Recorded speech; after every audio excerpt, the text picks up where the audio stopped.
All right, ladies and gentlemen, welcome back to another episode of It's All About the Build podcast. In this episode, I sit down with a husband and wife team out of Mount Clemens, Michigan, who are doing something almost nobody in this industry is willing to do. They're pulling back the curtain, and they're getting in front of the camera every single day to show their clients and the public what a build actually costs, how long it really takes, and the reasons behind every decision they make. You're about to hear a conversation that reminded me exactly why I started this podcast in the first place. I wanted to give a microphone to the people who care about this craft more than they care about the money. The husband grew up under the shadow of a legend. His father wrote books on metal fabrication the guys are still learning from today. And by the time he was 20 years old, he had already learned things about this craft that most guys in this industry will never learn in their entire lifetime. The wife has spent well over 20 years in the trade doing actual work, hands on the metal, not just sitting behind a desk. And under the name Auto Body Barbie, she has built a following of over 150,000 people and counting on Facebook and another 75,000 on Instagram. These two do not build cars because it pays the bills. They build these cars because to them, this is fun. They do not budge from their own standards. They treat the people who work alongside them like family. And ladies and gentlemen, it is my honor to bring you guys the next guests on this podcast. Dan and Hilary Fournier of Motor City Metalcraft. Trust me, you're not going to want to miss a minute of this episode. Please enjoy the show. We're talking about building hot rods here. Not talking about sugarcoating. We're talking about everything. Knuckle busting. Rust in your fucking eyes. We're talking about building fucking hot rods.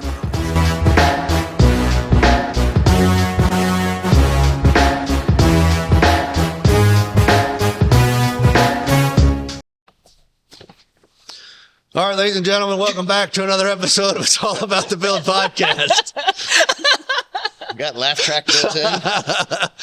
Well, at least I saw it. Yeah, that's true. So that was, at least we warmed up, you know? Yeah. At least we warmed up. Trial run. Yeah, trial run. We got all the fucking cobwebs out and everything. Okay, ladies and gentlemen, welcome back to another episode of It's All About the Build podcast, brought to you by IBF Hot Rods, Huntington, Indiana. Today's guest is the super duo, I call them. They have done... Here in Mount Clemens, Michigan. Oh, yeah, here in Mount Clemens, Michigan. Just outside of Canada, just stone's throw, a couple of skips across the pond, right? Super close. Yeah, so straight into it. We're going to introduce her a little bit here. I'm going to read the rundown here. So... she goes by the name of Auto Body Barbie on Instagram. So more than likely the cat's out of the bag on that one. She's built a following of over 75,000 on Instagram, more than 150,000 on Facebook, and all this by actually doing the work, hands-on metal, not sitting behind a desk. Hell yeah. Hell yeah.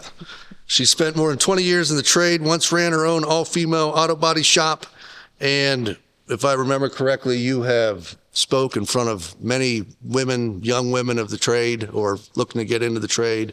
Yeah. And yeah. Lots of like college level stuff like that. Yeah. Programs geared towards just introducing women to trades, which... You taught at a college level as well? Yeah, I taught at an auto body college as well, yeah. Which for me was great because that was never presented to me when I was in high school. It was like you either go to university and there's presentations from university or else you were too dumb and maybe you went and got into a trade, but no one really talked to us about how cool or like lucrative trades could be. So I'm a big advocate for that. Yeah, and we're gonna get into that story. So that's just a teaser right there, ladies and gentlemen. And the man to her right, her husband Dan. This guy is literally like I tried to do research on him and I couldn't. It was like pulling teeth. The internet has no idea who this guy is, which is crazy because. At least Indeed does. His wife made an Indeed account. So that's where I got all my info. So if any of it's wrong, it's really on your wife's. Yeah. So. My bad. Yeah.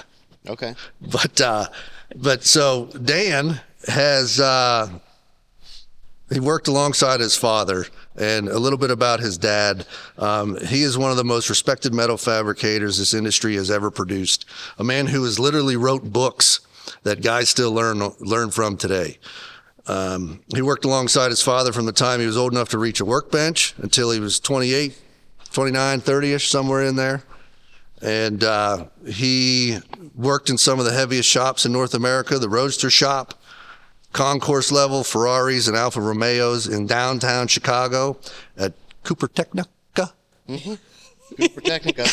Cooper's business. Cooper Technica. Yep. And he, the legendary Motorcar in Toronto, Canada. Yeah, that's a good one too. Yeah. Probably the most time at that one and the most cars for sure. Yeah. And we're going to jump into that here in a little bit. But together, they have founded Motor City Metalcraft. Where are we at, babe? Mount Clemens. Mount Clemens, yes. Mount Clemens, Michigan.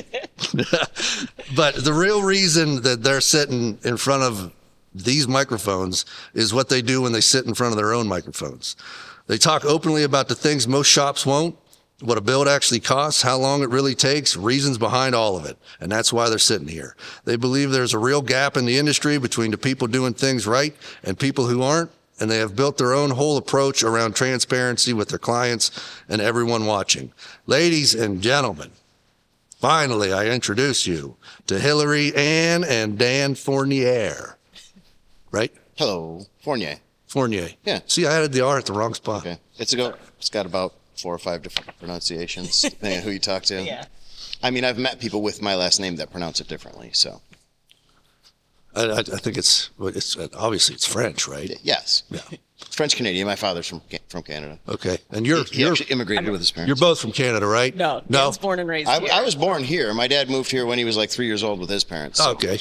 You know, he was like English second language in school growing up, and you know, learned to be a race car builder. You know, by sheer choice, just said, "I'm going to do that." Yeah. As a young man, so yeah, he had bilingual parents and his own challenges in Catholic private school, and still became an amazing race car builder. Yeah.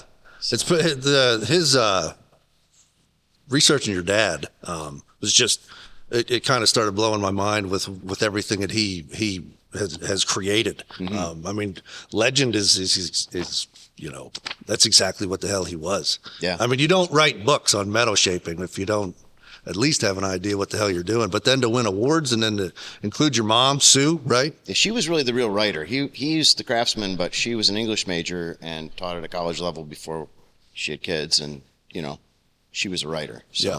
They wrote that book together. And I'm sure, you know, they're both gone now, but I'm sure my mom would be the first person to point out that she helped write that. Yeah. that book wouldn't exist without her. Well, I figured I mean, you know, whenever I was doing the research and saw that it was co-authored, yeah. You know, and her name was on it, I figured it was kind of like, she tells me how to spell shit all the time. Well, and all the time. I mean, Hilary's my right hand. We wouldn't be doing any of this if it weren't for her and her vision and ambition. And, you know, I could be just kicking back, doing whatever, you know, making a living and getting by. But she's the ambitious one. She's the one that said we can do more. Yeah. So. And obviously with the social media aspect, like the community that you've built, it seems like it doesn't seem like you get a lot of bullshit from people. No, I mean, not a lot of hate. I think though everyone does, like, it doesn't Yeah. matter who you are, you'll always get those, like, I call them body shop buttholes, like in the comments, you know, Yeah. who like are going to come and show you up. But I mean, it's the internet. You'll always get that. But I do think like our little community is pretty awesome. It's a lot of like DIY guys who are kind of, I think, just on my page to ask questions and learn. And like, I love when I see in the comments, like people, you know, having exchanges and like learning from each other and like networking, like, hey, I have this car. I'm like, that's really cool. Like those connections and stuff. So yeah. Like you said, community building. Yeah, absolutely. I think when you're doing something right and you know it's right, between us, we've got 50 years experience in this trade. And I learned from some of the best, not just my father. You know, you're doing something right. Criticism, it doesn't even affect you. It's like, yeah, well, I know I'm doing it right. So I don't want to say the person's automatically wrong, because there's more than one way to do things, but you know, you don't let it get to you. You've already got your proven system. Like, yeah. You know how to paint a car. Somebody tells you you're doing it wrong. It's like, well, no, I'm not. Well, I mean, you don't have 20 cars in here for a reason. Yeah. You know what I mean? You're not bullshit. And is there maybe different techniques? Sure. Some people do things differently, but Yeah. good for them. What's kind of crazy, I've noticed, like, when you're trying to reach a certain level of craftsmanship, I guess, it's not talked about a lot. And finding information on it is extremely fucking difficult.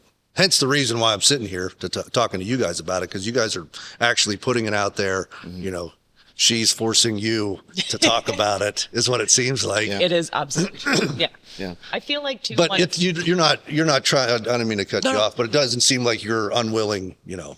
Oh no. When you get rolling, you're totally right absolutely. there with it. I really enjoyed when we used to teach the metalworking classes with my father. I was a big part of that, and we team teach, or sometimes I would teach a certain segment, like the gas welding aluminum segment was just me. And I started doing that when I was in my 20s. So we'd have, you know, retired guys who were building the car in their garage. Maybe they're restoring an old car, and they would come take my dad's class. So I could be teaching guys that were 40 years my senior. Yeah. And it makes you come out of your shell. You're going to have to figure that dynamic out. And so I think I'm a pretty good teacher, especially like in a one-on-one setting. Yeah. Yeah, you and absolutely are. which teaching is the same as sharing, right? We're just sharing your knowledge. Right. Yeah. Right. Yeah, and I think what I was getting at was, you know, we get to a certain level and it seems like everybody's kind of doing the same thing, but just nobody's telling people how to do it. You know, nobody's showing anything. Right. The closest thing I've found as far as literature goes is that Travis or Trevor? Sylvester. No.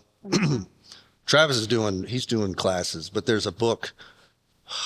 True Blocks? Yes, True Blocks. Tyler. Tyler. Yeah. Yeah. Yeah. He puts a lot of great info. Yeah. His because I bought his book and it's like that's the closest thing I found to in print. Really like that's high like level, this is how we do it. Yeah. You know. And then when you start following shops, they're doing it. It's just finding that information is so It's like those who know, but they're not really pushing it out there. Right. Yeah. Right. And like, I feel like those shops who have reached that level, you have to figure they've been doing this probably pre like social media. They've reached that level. So it's like they almost don't need to be on social media, right? Like they've reached that level. And then there's like people like us who are starting. It's like you fight against obscurity, right? No one knows who you are. So you have to put out the information. Yeah. They're known. They're fine. They're like, why would I don't need to be on social, right? At this point, my business is established. And Yeah. like you could use like Legendary Motorcar, right? Like they rarely post on Year- social. It's years maybe of just customers piled up waiting to Yeah. and when they do, it's very geared towards like just the vehicles. Like they don't want to show like the staff, the process or anything. It's just like beautiful $5 million restored car. They don't need to, they have that credibility already. Where when you're starting, you're building that. And like, we have the ability to build that publicly or now. they with can social. list their wall of achievements at Amelia Island or whatever. Yeah. Yeah. You don't really need to talk about the process because look at all these achievements. which is Absolutely. totally legit, obviously. I'm not belittling that at all. But yeah, they don't have to work so hard to self-promote, of course. Yeah. Yeah. Well, I guess I was going to have you guys introduce yourselves a little bit, but I feel like, Just like one right you guys, I feel like you guys have pretty much we've established who the two of you guys are. But I want to, ladies first here. I want to dive into Hilary and where I want to start from the beginning here with you guys. I know I've been getting a lot of people reaching out, and the way that we run this podcast, it's like the story.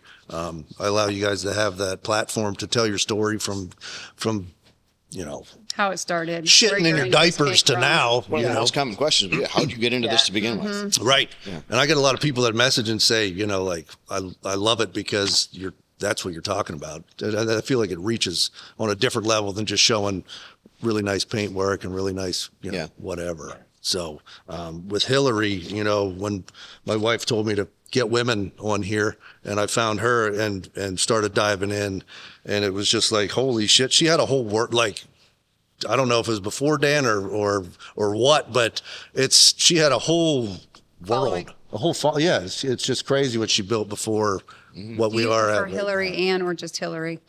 Either or. People, I just guess it depends on if I'm in trouble. Like Hillary Ann might be, when you get the middle name, but But no, I want to, We just thought Yeah, just you know, Hillary. it's like honestly, it doesn't really Okay. matter to me. I just call her, say Hillary Ann, because that's what it is on Facebook. Yeah, I don't want to just call her Auto Shop Barbie or whatever. Yeah. that's fine. I honestly I made that handle like so long Were ago. you like 18 when you created that? yeah, whenever like Instagram first came out. Yeah. That's awesome. Yeah. That's Now I'm awesome. like a 41-year-old lady. I'm like, maybe I should change that. We just yeah. So, Auto body grandma. so how did we start? How did you get into all this? Because I know you're a self-proclaimed bookworm, right? Yeah. Yeah. Love books. Love Yeah. reading. Yeah. I feel like not that I wouldn't say like I'm super smart, but I always have like read at like a very high reading level. I remember in like 4th grade taking my dad's like true crime books. My dad's a retired police officer, so I'd take his true crime books and I'd be reading them. And the teacher like, "What? You can't read this book." So I'm like, well, all right, I don't want to read the stupid kid books, but I guess I was 17. I'd always kind of like been interested in cars, I guess, because like my dad being a police officer, he did more of like the SWAT stuff. So he was gone a lot. He might get a page. This is in the era of pagers. He'd get a page and he could be gone for like 3 weeks doing some sort of search and rescue. So when he was home, I think like my time with him was very valuable. And it was always like maintaining cars or changing tires. And he was like, here, help me change this tire. And then when I got old enough to drive. John Boy. Yeah. When I was old enough to drive, it was like, okay, you know, my parents live out in the country, no cell phones. If you're going to drive, you're going to need to learn to jumpstart a car or change a tire. Like if you get stuck, you can't just make a call, right? So kind of grew up just doing that and not really thinking it was weird. It was like, well, this is just what people do. And then when I was 17, my mom, if she listens to this, will deny this to the day she dies, but I kept getting grounded and my punishment was they'd be like, okay, you can't drive. Like you've lost your car driving privileges, which if you grow up in the country sucks because you can't walk anywhere. So it's like, you know, fine, I'm going to buy my own car. So I looked in the little newspaper and I found a 1970 Oldsmobile. It was like $1,000. So I took like my book collection. I like pawned my book collection and I got enough money to buy this car, which coming from Canada was obviously like a huge rusty turd. So in my mind, I'm like, you know, how do I make this look better? Like, how do you make a car look pretty? And there was a little body shop close to where my parents lived. And I was in my grade 12 year. I had done all my credits that I needed to graduate. And I went in there and I asked like, hey, can I do, we call it like a co-op. So it'd be like an internship, like unpaid through high school. I'm like, can I do my co-op placement here? And they were like, sure. So they just kind of threw me right into the mix. I remember like I got to weld something on my first day and they just like treated me like one of the dudes. Like I was like, this is so much fun. I love this. And I got hired on right after my co-op ended. And I always say like I've been hooked ever since. So that was like That's awesome. what got me into this industry. And I was, you know, I always say like I'm really fortunate I had that experience. And I think for me, I loved it so much. And I knew from a very early age that one day I wanted to have my own business. And I just never let anyone tell me like, this isn't for you or like, there's no place here.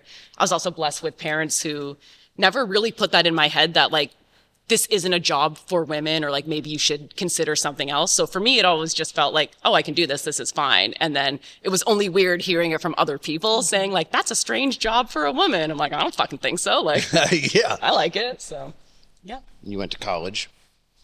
Because in Canada, if you want to be an auto body repair technician. They call it college up there, or they call it university? We got both. Both. Oh, okay. I didn't know if there was. It's a college degree and a certification if you want to just put filler on a car. Yeah. Like you can't be a body tech unless you went to school for it. It's like having a licensed mechanic. Yeah. Like here, we all license our mechanics, but not body shop guys. And not to the extent we do. Not, Our it's mechanics very, go so through. the training that she got by course of just being a legit tech is pretty intense. Like she can use a frame rack and pull a car. She doesn't really do that stuff, but she also doesn't really like to gloat very much. She knows a lot more than she sometimes lets on. So the collision world is so different than what we do here, obviously. But Well, we only have like what up ASEs and shit here. Yeah. Basically, what we have. I mean, now I went to Wyotech, so I mean, I have an associate's degree with service management, automotive technology. But Ours are like, our trades are all like restricted by the government. So if you want to do like someone's brakes or like collision repair, you have to go through what we call an apprenticeship program. So for collision repair, it's 7,200 hours. To be a mechanic, it's 9,000 hours that you have to have documented. They give you like a skills book that your employer has to sign off. You go through three levels of schooling for auto body, and I think it's 5 for mechanics. They're like 2-month blocks. And then you take all of that when you're done and you go to a government office and you write a big exam, and then you get almost like a driver's license. It's like a legit like body or a mechanic's license, so that there's like some sort of liability if you do someone's brakes and you do it wrong and they crash and die or you kill a family, right? There's like also accountability. auto body techs are certified in things like brakes because those are often damaged in a wreck. So they are also kind of like a mechanic, although they don't rebuild engines. But it's way more strict and more. And like there's inspectors, right? It's like if you're working in a shop, you're either a licensed tech or you're a registered apprentice. Like, can't just So be liability lays there. Yeah. Wow. So it's pretty different. So yeah, I started, I must have been like 18 when I started my apprenticeship program. I went through my 3 levels of schooling. That school is in Toronto. My family was about, 3 hours outside of Toronto. I went to school with a bunch of guys who worked for this like really huge collision shop. And like our teachers kept referencing like how awesome this shop was. I'm like, I'm going to go like apply for a job here. Like, this is cool. The shop was like 100,000 square feet. It is like immaculate. It employs like 100 techs and it runs like a fucking assembly line. Like, this is cool. Owned by 3 Italian brothers. So I was like, hey, can I work here? I remember the owner, Frank, he looked at me and he goes, I'd really like to hire you, but you're a woman. And I was like, okay. And he's like, not that that's anything wrong with that, but if you want to work here, he's like, you need to be strong-willed. He's like, if you have a problem, I don't want to hear about it. I don't want you to cause problems, and you can't work in because it was the prep and paint building, and then like the body techs, like the guys on the frame rack. He's like, you can't work in that building. You can go work in the prep and paint building. Yeah, now where the welding and the man stuff happens. Right. I didn't get the job. They hired someone else, and then 6 months later, I think it was like my second level of schooling, so stupid fly, of schooling, I ended up like running over a road sign, and I had to go get my car fixed. So I went there, and Frank was like, hey, do you still want a job? I was like, yeah, I do. He's like, okay, when do you want to start? I was like, Monday. So Fix your car. Fix my car. And I job, fix your packed own my car. bags and I grabbed my little sister who still lived at home, and we moved to Toronto. And Needed like, somebody to split the rent with, so she said, you're moving to you know, Toronto. finding out years later from my mom how heartbroken she was because she's like, I lost like both my kids at the same time, like empty nester. So we moved to Toronto, and then I was there for about 10 years. I briefly went to Legendary Motorcar because, they had not poached me, but say, hey, we're looking for someone. So I left that collision shop to work at Legendary, but I was still working there like weekends and stuff. It was at Legendary for... When I met you, you had 2 jobs, but it was for the collision shop and for the college. Yeah, then I transitioned into teaching at the college that I went to, the auto body program, while still working, because it's only was like 16 hours a week of teaching, and then I was like balancing that with the collision shop job. And then that was around the time I met Dan, because I had known Legendary. I knew they were looking for a fabricator, and they had just sponsored another American guy's visa. So I'm like, hey, you could come work here, but I'll let you tell that story.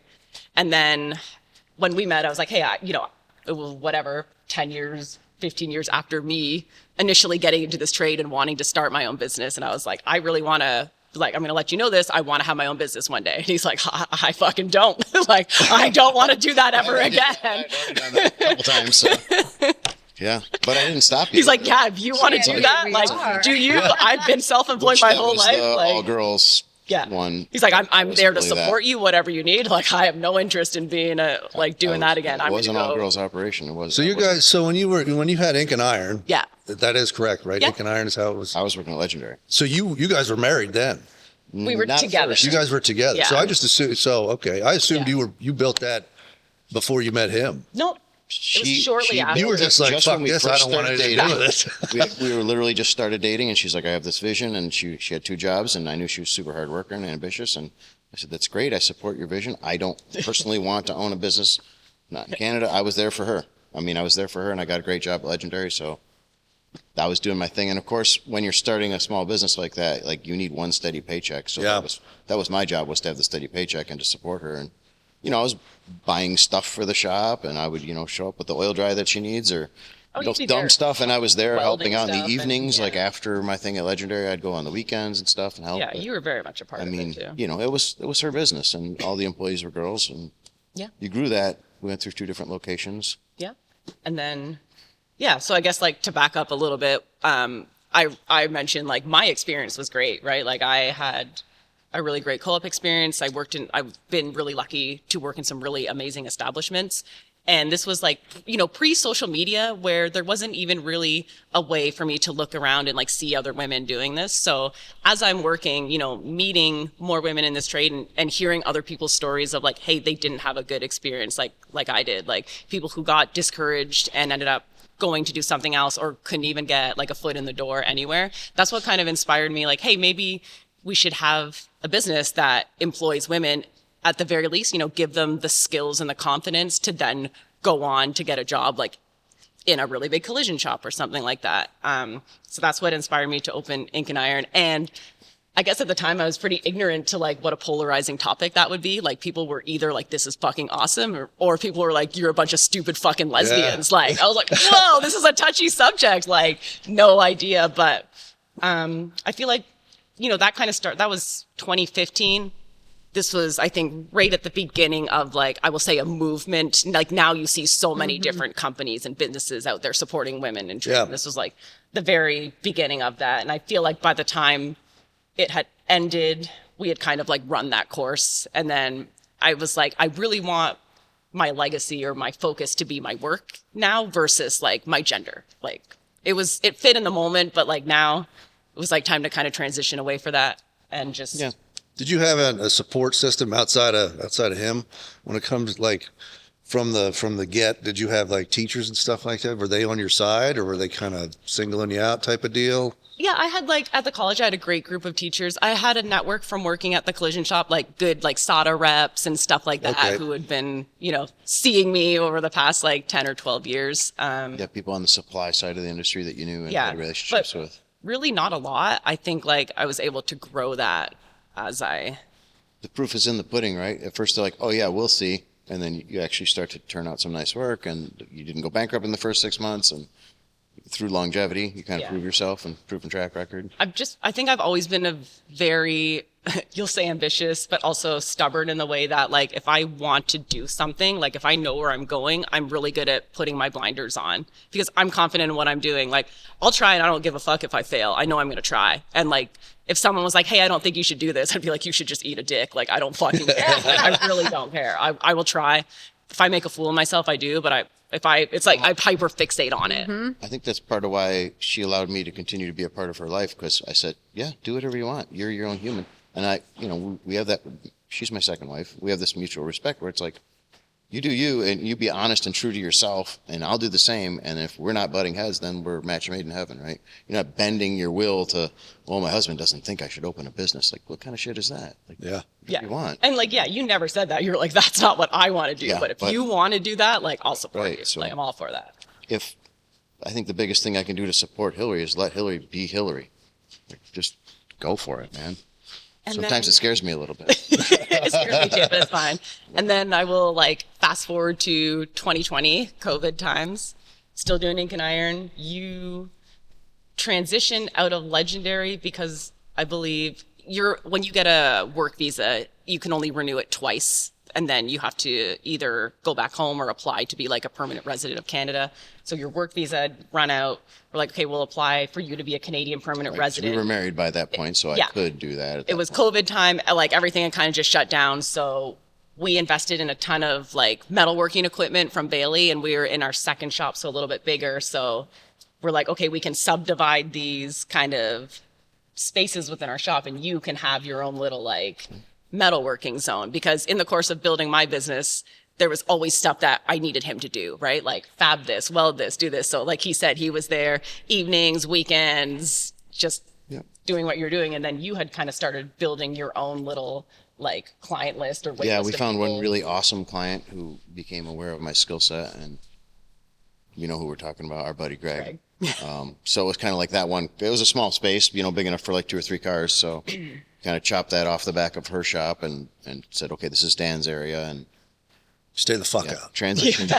To a door. His own music. We had separate good stereo sound. systems and some glass doors in between. It was, That's huge in the world. It's nice. Music's huge in this. oh yeah, we're Yeah. big believers in Big, that. yeah, for little sure. speakers and stuff up there. And then I'll just skip ahead to 2023. Now we're coming out. I mean, Canada, obviously, very like crazy with our COVID restrictions. Well, the whole shut thing was down. a fucking shit show. We were Depending like the on if most it was a- restricted nation in the world. Depending on if it was a Democrat fucking state or a Republican state, Yeah. it was completely different. It made no sense. Yeah. Or like the Restaurant outdoor industry dining that died. could be in a tent. We So had like the worst of it in Canada. Yeah. Yeah. So it was the most restrictions globally was in Wow. Canada. it was just brutal. So coming out of that,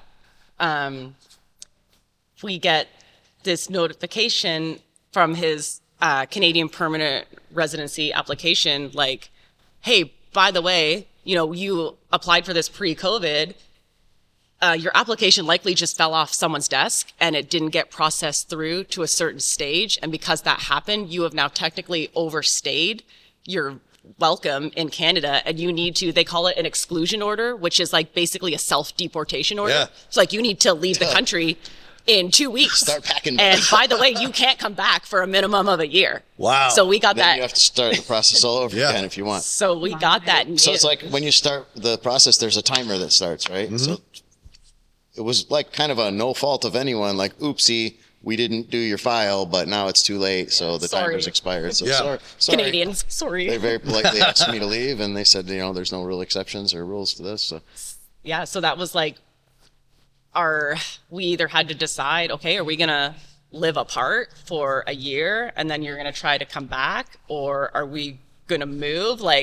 And we had to figure this out in like weeks, right? Like just make this decision. So initially we decided, okay, we'll live apart. You'll go back, you'll come back in a year.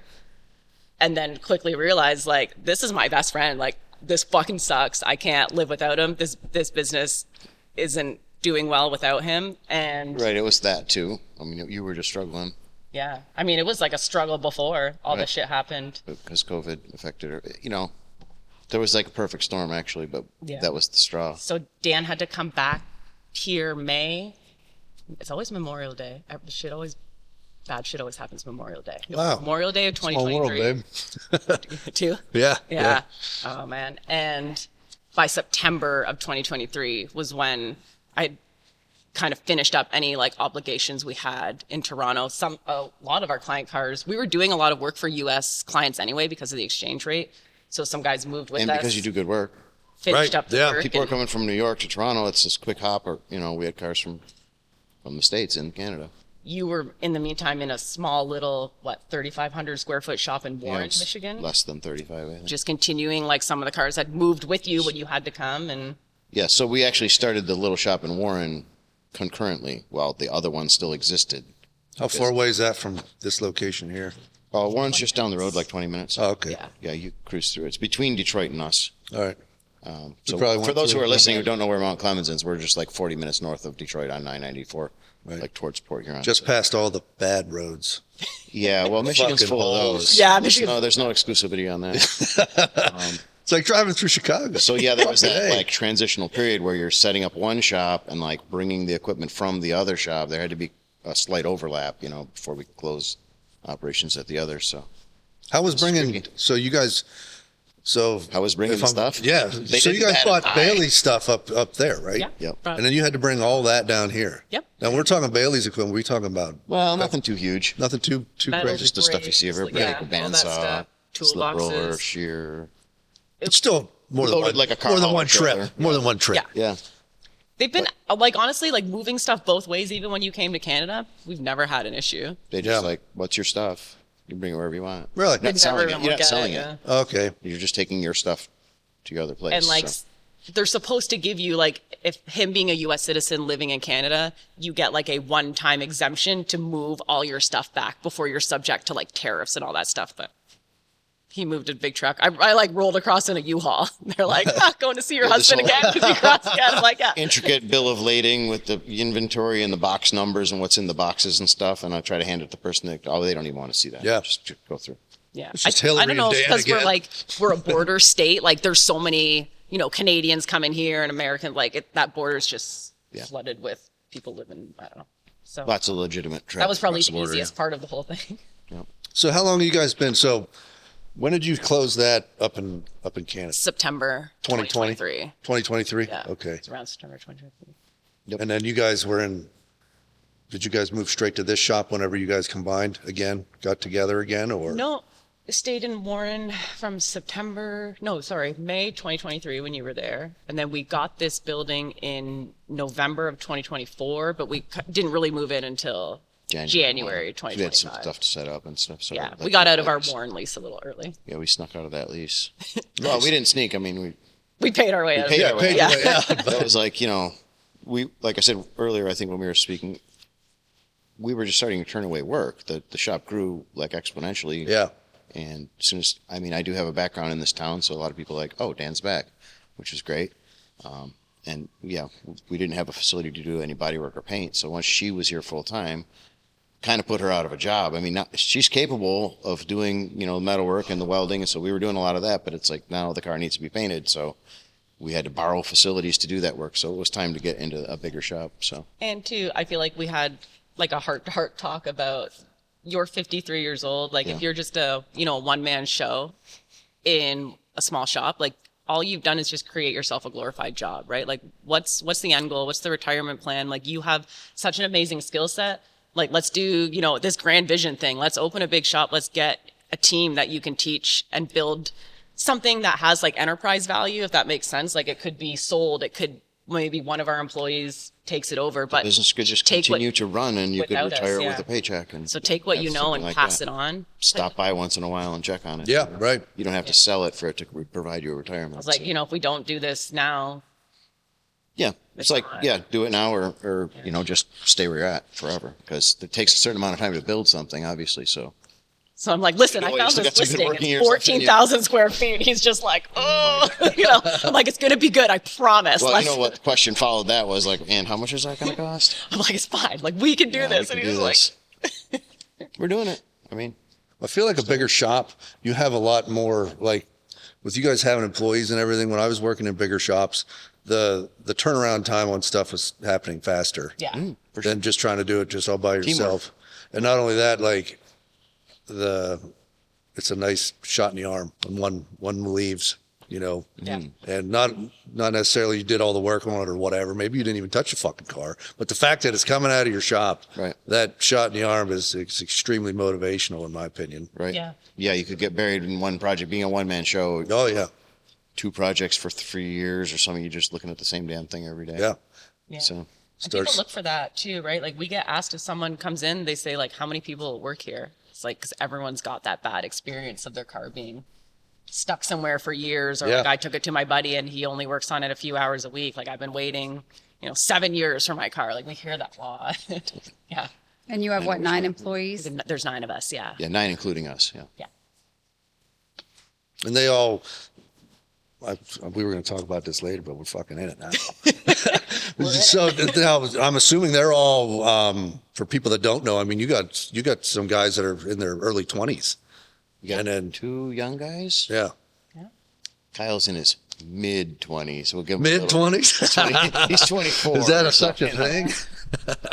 Tyler's 21. Kenzie's in her 20s. The kids. They're the kids. They're the kids. Yeah, we refer to them as the kids. And then we've got some real skilled journeyman type guys too. In their 30s, yeah. They're the uncles, and then we're like shop mom and dad. So like, there's tiers, right? Like, because the guys in their 30s, like, they're super cool to like the younger guys, right? Mm-hmm. Like, I can like look up to you. As far as skill level and everything, I mean, I'm assuming some of them. I mean, with the early 20-year-olds, I could only imagine they can only know so much at that point in time. Yeah. You think that? Oh yeah. Let's start with Kyle. I'm thinking of my buddy Kyle. Kyle's a great kid. He doesn't say a lot. He's a quiet individual. He's really intelligent, and he took a community college welding class. Yeah. And he knows how to weld real good, but he doesn't know anything about cars. When I met him, we did a ad. Where was he at? Indeed, right? And he was our first. Interviewed one person, and he came in. He sat down. He said, "I don't know much about cars, but I really like to weld." I said, "But do you like old cars?" And he goes, "Yeah, I used to have an El Camino." And I said, "Really? What year was your El Camino?" It's 73. I'm sorry, it was a 74, which is the same year that I owned when I was his age. I was driving a 74 El Camino. It was my first car. So I go, well, we can be friends. So we walked through the shop, and we looked at one of these cars, like you see all around you, that's like a Hulk like that's been Chem stripped and was full of holes at the time, and I said, well, I'm going to train you to fix that. That's what our goal is. If you take a job here with me, I'm going to show you how to fix these cars. And he kind of looked at me like crazy eyes. He's like, "That? You're going to fix that thing?" Because it was a really bad car, as our Chevelle, right? Oh, yeah. And yeah, I mean, he's only been here 2 years, and I've molded and shaped his skill set. And he is a good, hard worker, diligent guy. And that's him right there. Car comes in like that from the Chem strip. It gets welded onto the plate. He takes all the panels off of it. He's doing all that spot welding and the rust repair work and the panel alignment and fitting and TIG welds everything. Yeah. TIG welds, butt welds, all the TIG welds, all exactly like my perfect minion. You're perfect, man. The way that, I mean, it's the same way that I was taught when my father was bringing me up, was like, you're going to do headers, for instance. Like, he would pick something, and then, like, he would wait till I was good at it, and then I would be, like, the header guy for the shop. Yeah. And then, okay, now we're going to teach you how to do something else, like a different skill set. So I became, like, a really well-rounded car builder because of that. It was mostly because my dad didn't want to build a set of headers. He wanted to do the English wheel work and the metal shaping and stuff like that. So, you know, that's what I'm doing with Kyle, basically. You're going to master that skill set, and then now we had him building headers the other day. He's doing some TIG welding on stainless headers. That's actually the next thing I'm kind of getting him into, and then it'll be like chassis construction or roll cages. We did a cage the other day, and he helped me a little bit with that. But so I think that's like every good apprentice in a body shop, right? First, they learn how to just like scuff a car. Mm-hmm. And like once you are actually competent and can show up every day and do that misery work, then we'll take you to the next level. So, I mean, some of my experiences, the young guys are the best guys to hire, because if they have the right attitude, Yeah. and you have the right skill set to teach them, to train them the right habits. Because, like, you know, let's face it, a lot of guys come in when they're 30s and they've already been practicing bad habits for years. You know? Yep. I was just going to say gotta that. try to retrain, and then they're button heads with you because they think they know what they're doing. And at the end of the day, it's like I said, there's different ways to do things, but we do things here a certain way. So it's much easier, I think, to bring someone in who's a little bit green and just teach them your methods. It's always to be, you know, check your ego at the door anytime you walk in somewhere to work. For sure. You know, I always, you know, when we decided that we were just going to fucking build cars ourselves, it was because the owner didn't have that type of mentality. It was, the owner was basically the employee that was fucking cutting corners and had, you know, they wanted the paycheck, you know, and it was unfortunate that a lot of places I worked for, like, that's what it was. I would come home bitching all the time. Yeah. But the ones that were good, you know, they had their way of doing stuff. You know, Right. If they smelled WD-40 in the shop, they'd fire you. But that was just because they were set in their ways, you know. And you know, that was a Concourse guy, and he, I mean, his work spoke for itself. You know, it's like when we were talking about Hilary coming up, you know, and she was just basically, this is what I'm doing. You know, building cars, you can't fudge it. Yeah. It either runs right or it doesn't. It either drives straight or it There's no doesn't. faking it in this game. I mean, a lot of people try, obviously, and you can hide bad metal work under body filler, but the truth always comes out at some point. Yeah. And so many cars that we get in that, you know, I could spend all day talking about that, but you bring in a car that you think is a, quote, good car, and then when it gets chemically stripped, you're like, oh my God, like, look at this collision work that was done in the 70s, lines or don't the lie. rust that was hidden. Absolutely. Now, where did All you, is I mean, revealed. since we'd said about chem stripping a couple of times, I'm just curious where you guys take your stuff to get. You take that one. We use a company called International Paint Stripping. They're based in Romulus, Michigan, so close to the airport here. So what, like 40 minutes, 45 minutes? It's about an hour drive from Yeah. there. And it seems like what they're doing is pretty nice because they come back and they dip it in a E-coat. pretty high end. Yeah, I was just going to say an E-coat.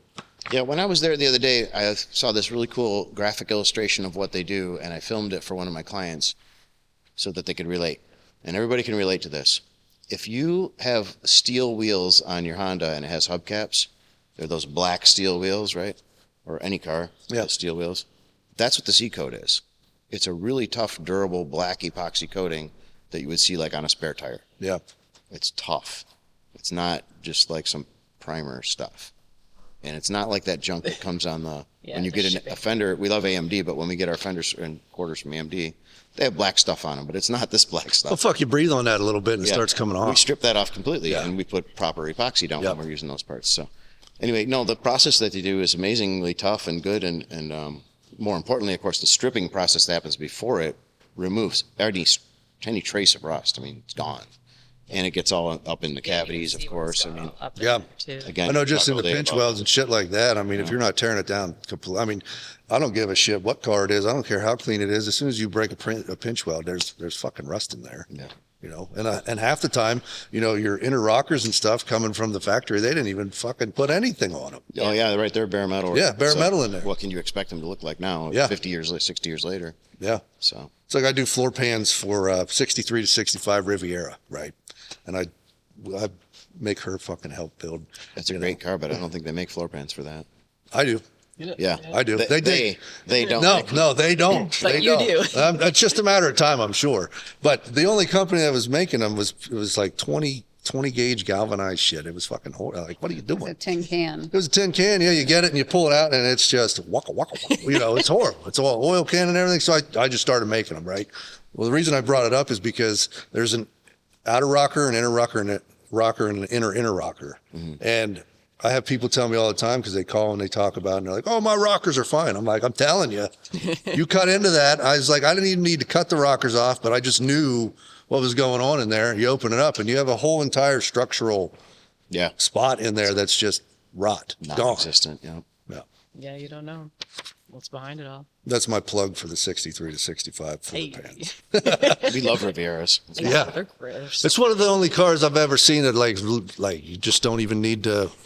There's the styling is right on. Yes. Yeah, They leave nailed it as is. right. Yeah, they nailed it. I've seen some guys chop it a little bit, the front A pillars just a little bit and bring it down.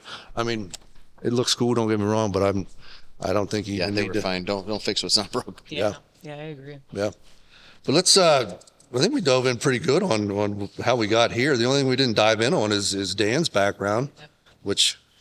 Like I said, if you go into the internet world, there's no background on it. So, well, I mean, it's pretty basic because I don't know how to say this without sounding full of myself. I was really privileged and fortunate that my father was as skilled as he was, but more importantly, what a great dad and like teacher he was. So he always wanted me by his side, and even when I was a pain in the neck, in the shop, I was still there. And he tolerated me, and I just wanted to do what he did. But I didn't really necessarily realize how special what he did was. For me, like growing up, my dad could build anything, and I mean it. Like, and I said that to my kids when they were growing up. They'd go, Dad, can you build one of those? And they could be pointing at an excavator. Like, Dad, can you build one of those? Because that's the way they looked at me. Like, this guy can build anything, and that's what I did to my dad. Dad, will you build me a BMX bike? This is when in the '80s when BMX was the cool new thing, and we were building these thin wall chromoly tube bikes and stuff, and like a GTs and those brands. I really, really wanted a bike like that. And I knew for a fact my dad could build that. No problem, And he sat me down and he said, Dan, it's really not practical because those bike manufacturers, they have jigs and fixtures and they've got all the geometry figured out. Like, I wouldn't even know what the right head tube angle is. I'd basically have to go get a bike and copy it. But yeah, I could build you one, but like, I'm going to buy you one instead. Yeah. Right? So, like I said, that's the way my brain worked, was like, if you wanted something badly enough, you could build it. It wasn't about dollars. It was about like creating stuff from scratch. My dad was working on mostly race cars, prototype stuff for GM. He wasn't restoring Chevelles or any kind of car. If he was restoring cars, it would be like a Cord or a Tucker, the Concourse type stuff. So, nobody was restoring muscle cars back then. It was the 80s still. The cars didn't have any value. They were worth $1,500. Yeah. Any of these cars sitting around here, you could buy them all day long. And God knows I wish I did that.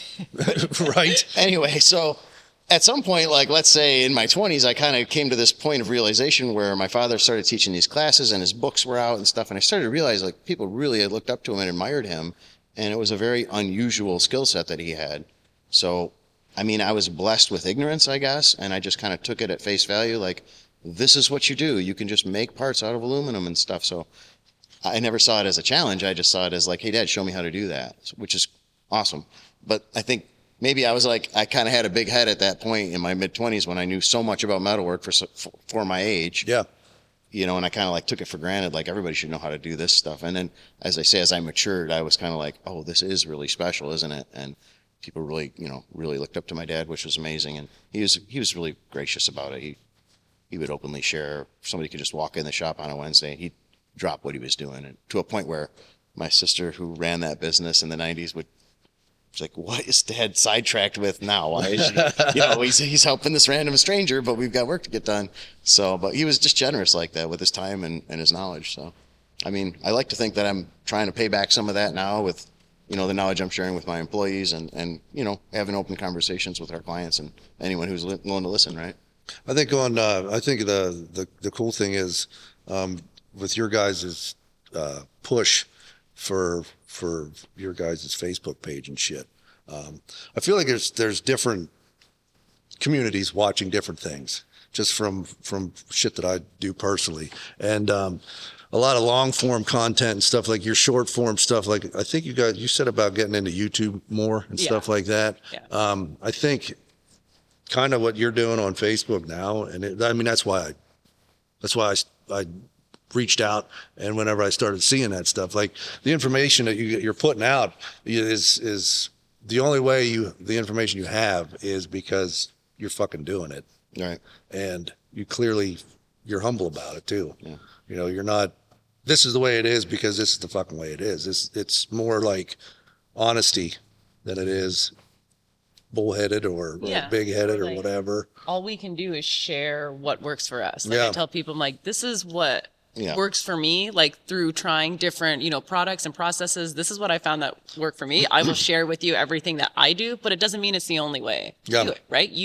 Everyone's got to kind of there's like, those fundamental things that you have to keep in mind, but then you can, tweak your own process the way you want. Just because it's the way I do doesn't mean it's the only way. She touched on something a minute ago that reminded me. Everything goes back to my father, and I didn't really say how I got into it. Was I was just born into it, right? Yeah, right. I just grew up building this stuff, so I mean, I think that's self-explanatory. But I also, by default, because my father had such a great group of people around him, I had some other really excellent mentors.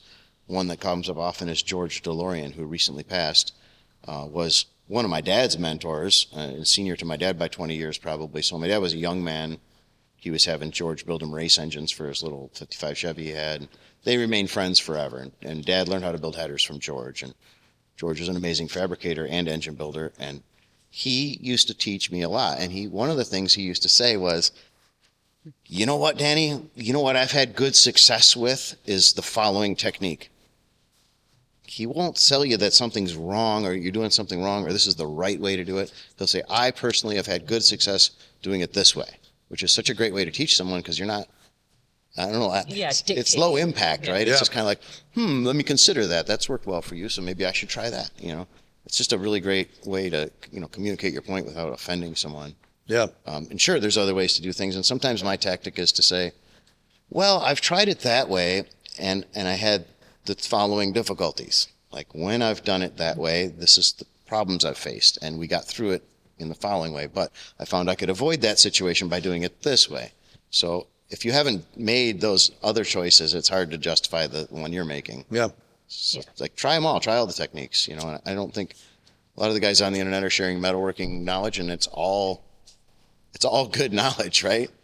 But there's more than one way to do something. So, and I think too, from a business perspective, a lot of it has been figuring out what is your standard, right? Like, what are you unwilling to compromise on, and just sticking to that, right? And like when people say, "Oh, you don't need to chemically strip a car, or you don't need to do this," sure, you don't have to, right? There's a market for everyone. Like the JP auto paint guy that's like $500 paint jobs in his garage. There's a market for that, right? But that's not my market. So it's like you need to figure out what your bottom line, your standard, like.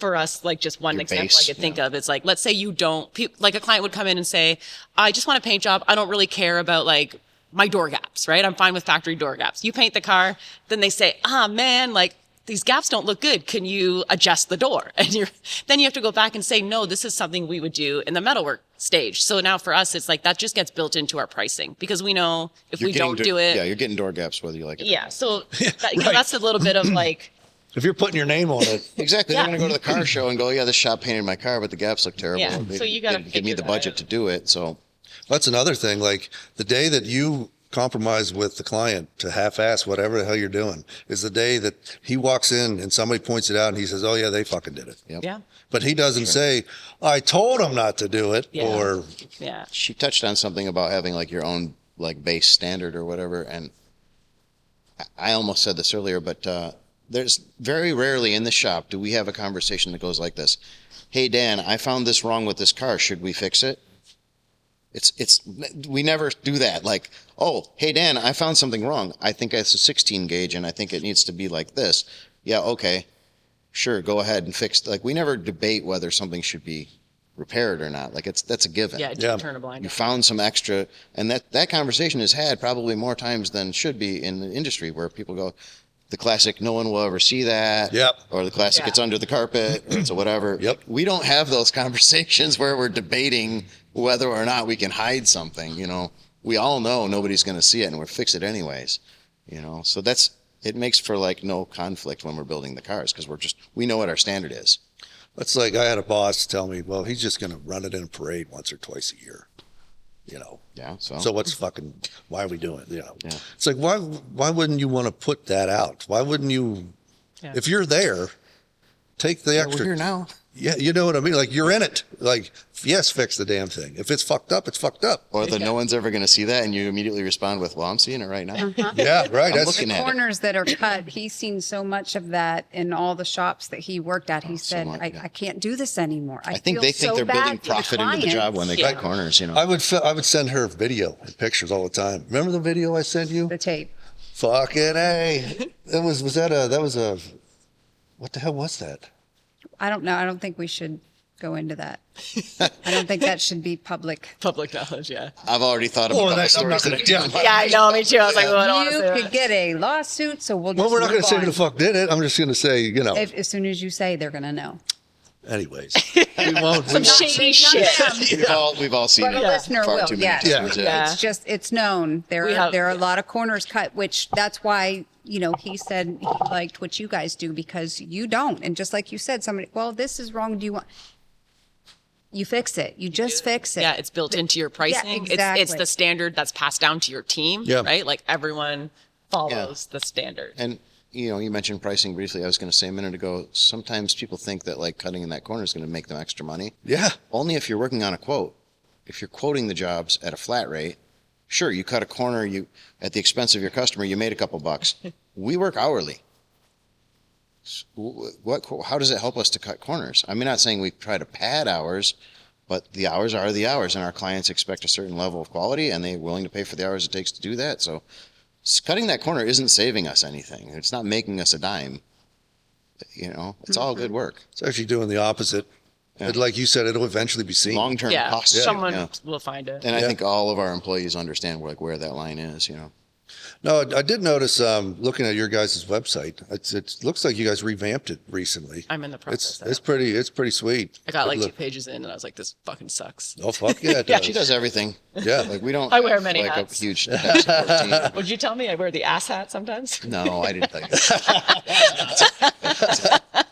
No, but I mean Yeah. we're doing this ourselves. Like we're the ones cleaning the shop on the weekends. you know. Yeah. She's in there cleaning toilets and. But I mean, if on you're the doing it website. yourself, it's going to say exactly what you want it to say. It's going to Yeah, do exactly what. Yeah. I mean, But what I was getting at was I saw that you guys have, I've just had this conversation with her about what I found on the website.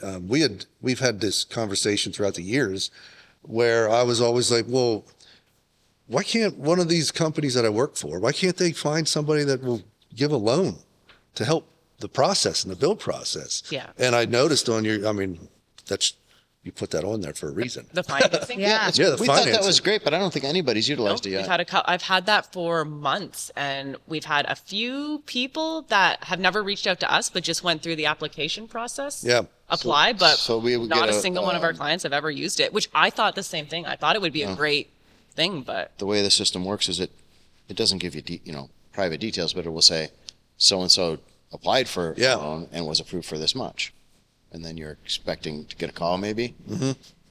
But nobody's actually taken advantage of it yet. But I Well, thought it maybe was a great idea. I at thought it least was they know fantastic. they're Yeah. approved. Yeah. So at least Yeah. you know somebody out there knows that. It works. Yeah. I mean, it's available. I thought it would be a bigger selling point than me it too. is. But when I think about the people in here that are spending the most money, if you look at what they do for their business, they don't need it. Yeah. So it's like, I guess what I've learned, I guess, if people are going to spend the money on this, it's like they have fuck you money, right? They're not going to Right. finance it. we're kinda- It's maybe not a necessity that they have to stretch themselves through financing. It's like fun money for them. So, but yeah, in my mind, I'm like, this is going to be great. I bet this will help a lot of people. Like you buy a big asset, like a house, and you get a mortgage. So in my mind, but then that's always a really cool thing about business is just getting that feedback and seeing like what actually works and what Right. doesn't. And yeah, I was really surprised that we have not had a single person.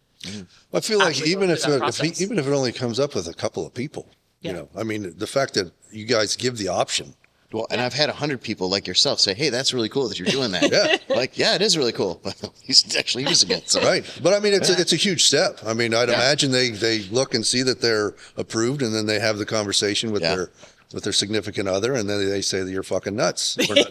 We're not pulling money out for that, you know. But I feel like if it falls into a situation where somebody wants to get over the hump, you know, because I know you guys do in stages, if I'm correct. Yeah. So if they're at a certain stage and they're like, it's the last stage, it's like, hey, we can help you, you know. Or just in my mind, I'm like, it might help someone get it done faster. Yeah. Than they could like, you know, comfortably afford. They could condense that timeline, but yeah.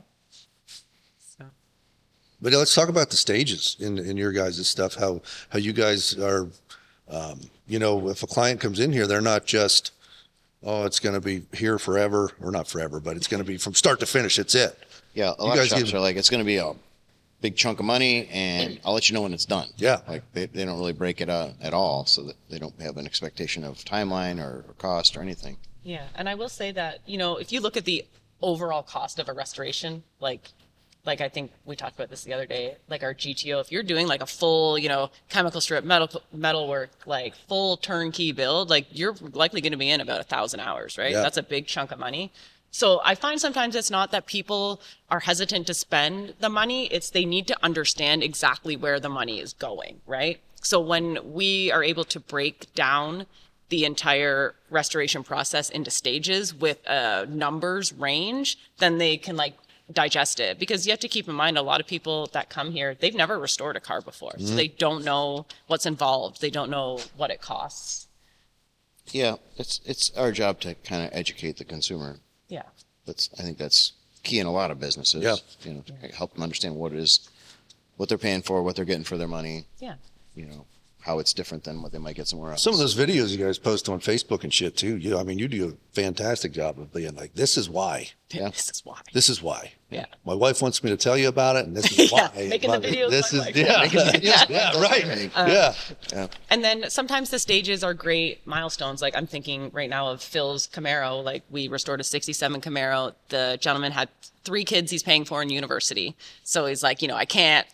My wife's like, cool for me to build this car. Like he bought it when he was 17. Yeah, and I mean, Phil's a regular guy. He's got a good job, but he's not a multimillionaire. Yeah. You know, his wife's like, sure, build the car, but just, you know, take it a little slow because we got to take care of the kids, right? It makes sense. So with our stages, you know, he would pay for half of, let's say half the metalwork up front. We get to the end of that stage, he pays the remaining. Then we hold for maybe a couple weeks, 2-3 weeks. Then he's like, okay, I'm getting ready to start stage 2. He comes in with his next chunk of money. So at the end of each stage is a great place to hold. So like we'll have, you know, let's do all of our metalwork, get the car off the plate, sitting back on its frame, the gaps are done, we put any epoxy primer on, now you can hold. Then your next stage would be, you know, your body filler work, get it into spray polyester. Again, a great time for a car to sit, right? The longer it sits in spray polyester, the better. Then we're gonna go spray polyester into high build. You can sit again in high build primer. Then at that point, we're high build primer into paint, and then you're into your assembly. So each, like we just have, I guess, like a generic email that kind of has the outline of those stages and like our average pricing. So it's like a best case, worst case scenario for metalwork. Yeah, high to low. If the car's a total rot case, it's going to be, you know, 200 hours of metalwork. And if it's a pretty good car, it's going to be under 100. So there can be a big discrepancy, but still they have an idea. Okay, it's between 10 grand and 20 grand. I can digest that as a piece of the job. And then, okay, what's the next piece cost? What, you know, and so on. Yeah. And most guys, like, we do build engines in-house, but a lot of guys come to us with, oh, I've got this great motor, or they know how much that's such a focal point for most guys. They forget about all the other stages. Yeah. They'll put 50 grand in their engine and then go like, why is paint so much? So, I mean, I think it helps to like break it all down, right? Yeah. And then we get those numbers just by having all of our staff, they keep daily timesheets, right? And they write down what they do. So like, we could tell you if you were to change every single piece of sheet metal you possibly could on a Chevelle, you're probably at like 180 hours, right? So we know like, hey, there's your worst case number because it can't get any fucking worse than this. Right? Yeah, right. We've got them in the shop. We can just look. Also, the more, of course, that we do this, we'll actually look at a client who's a potential client, and we'll go, this is like so and so's car. We'll go pull that guy's file. Oh yeah, we had this many hours in that one, and use that to inform our estimate when we're dealing with that. new potential clients. So those numbers can always be like refined and stuff. Or like, let's say you do a car that's like, I don't know, ridiculously big or something. You're like, okay, I'm going to need to adjust. Like that? Yeah, my body filler time was are going to double. Yeah. I forgot about the huge Cadillac right behind me. Right? So yeah, I find like the stages help either outline a great stopping point for someone or just they can understand where their money goes. And like people will ask us too, like, how long does a restoration take? And we'll always say like, that depends on like you, right? Like we'll keep up with you. Like our Cadillac behind us, he's comfortable paying like $5,000 a week. That's he's like, I'm good with that. So we'll adjust our staff to that. Where some people are, you know, they're a little bit slower. I mean, it has to make sense for you as a business owner. If someone's like, I can only pay $500 a month, like, Yeah, you right, know, right, you right. can't. Yeah, but, you can't have a space like, on the floor if that's No. the case. we can adjust our team and stuff like Some that. shops are, please go as fast as you can, and they keep up. And I tell them, okay, well, I'll keep going fast. You keep keeping up.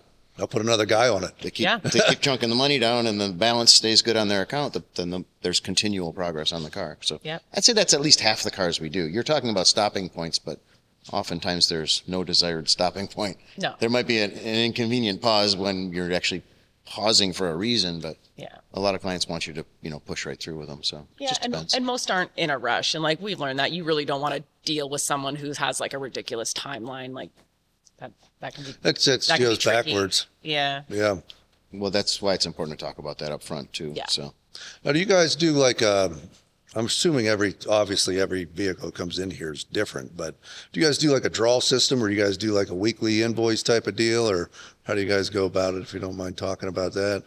That would just like, again, it depends on the client, right? So we have like, we talked about him. He's got his $5,000 a week. Like as long as we're there with the hours, he's good for that. We have one guy here that has 3 different projects on the go. So we just invoice him every week. Yeah. and you He's tell them got like how many hours we're on which car each week, and then Yeah. you have like a floating balance. Yeah. So We've just got, keep us like- topped up.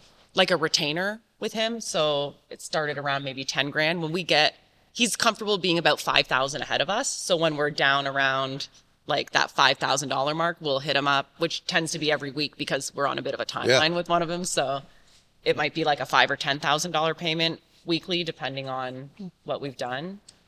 What else? That sums it up. That's Yeah. about it. Yeah. And then, that was completely lost the plot in my head. We have also, sometimes we build cars for people who they're really hands off. Like they just want their car done. They don't necessarily want to be involved in the process. I'm thinking of like the 40 Chevy where they're like, hey, we'd rather just give you this bigger chunk of money so you're not bugging me every week. Like I don't want to be bothered. Right. Like let me know when you get through this and then I'll And send they you don't more necessarily want a whole lot of like money. input Updates. or Yeah, they don't need to know that you just bolted in their brake pedal. Where a lot of clients are like, "What'd you do today? Yeah. Remember brake pedals in yet?"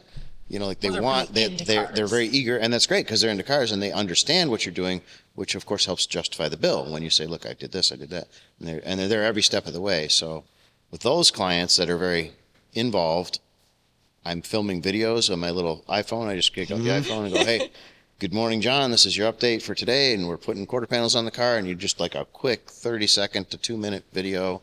You send it off maybe twice a week, maybe every day, depending on how much is happening. And then You're great at that. People love your videos.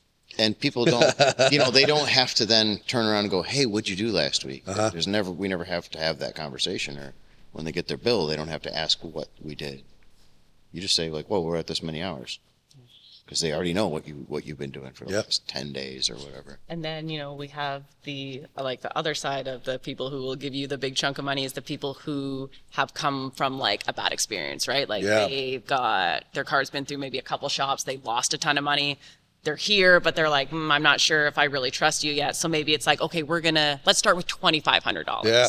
And like, and then, you can stretch that out, right? As the confidence grows, like our GTO in the back started like that. It had been through 2 different shops over, I think, like 7 years. He's like, Yeah. I don't care about this car anymore. I bought myself something else. Yeah, he's I like want to written sell off. it. He's like, Yeah, "The car they- just gives me bad emotions." They get to the point, where they just don't even want to fucking see Right. it. His And friend's they're like- like, I'm in it. Yeah. I'm in it so far, I can't sell the fucking thing. Yeah. So, it was a basket case. And his friend's like, hey, you at least need to finish the metalwork so you have something sellable. to a point, yeah. Yeah. So he's like, okay, we'll finish the metalwork. So, the little chunks of money is like watching it. We get to the end of the metalwork. He's like, okay, let's do some body work, and then let's paint the car. And now I think maybe I'm gonna keep the scar. You know? I think I'm gonna. Now it's like a full turnkey build, but like you have to. Those ones are tricky because you're inheriting, like you said, bad emotion, bad experience. Yeah. It's just like somebody coming out of a bad relationship. Right. It's exactly what it is, and I say it all the time, is what we have with these customers is a relationship. It's a human relationship. It's not a business transaction like when you go buy a refrigerator at Home Depot. Yeah. It's not a consumer good that has a fixed pricing. Yeah. It's not like a retail salesman at a car dealership. That's a salesmanship kind of deal where I'm trying to sell you something. Yeah. We're going to haggle. There's no haggling. It's a personal relationship, and it's a trust thing. So it's our job to gain the trust of the client. And once we've done that, we find everything goes a lot more smoothly. Yeah, right? and maintaining that trust. You're reputable. You keep them up to date. You do good work. Just all the obvious things. But Yeah. I feel like you almost need an interview process. Like I said, when I called you guys, I made sure that we could at least have a conversation. You know what I mean? At least it wasn't just dead air. And One word I answers. say a couple of fucking swear words here and there just to kind of dabble in there to see what goes on, you know? so once you've established that rapport or that, that trust, that relationship, it's like a good marriage. Like, my wife trusts me. I can go do something and there's no issues, right? Yeah. And you get that with a customer. If the customer actually trusts you and likes the work you're doing, it's an amazing thing. Yeah. So, and it's like you said, you're basically signing into a relationship. Yeah. It's contractual, obviously, but it is, you're going to deal with this guy for multiple years, possibly. Yeah. Thousands of hours, maybe. Yeah, thousands of hours, and he's going to hand you money. Yeah. And it's like, can I break bread and drink a beer with this son of a bitch? Yeah. Or pop a bottle of wine or whatever fuck your preference is. I know she knows who I'm talking about, but some of my best friends are like former or current clients that spend so much time together with the person, and you gain that trust. And, obviously you have mutual interests. We all like cars, and it brings us all together to begin with. So I feel like we have people that would reach out to us that I've worked on their vehicle whenever we were working at other shops, and met her through the shop going to car shows and everything. Like Joe, worked on a guy's car, rest his soul, but he would fucking call every day, every time he drove past Ohio, where she used to work, he'd be like, "Hey guys, Love you love guys. you guys." Miss you. Yeah, he would literally tell me that he loves you, and then he would sit there and scream at some random stranger. So I mean, to get to that level with that dude was crazy. But we have friends all over the country that reach out to us, and I just worked on his car. I didn't have that contractual type of. No, but like they said, it was a relationship that you gained through.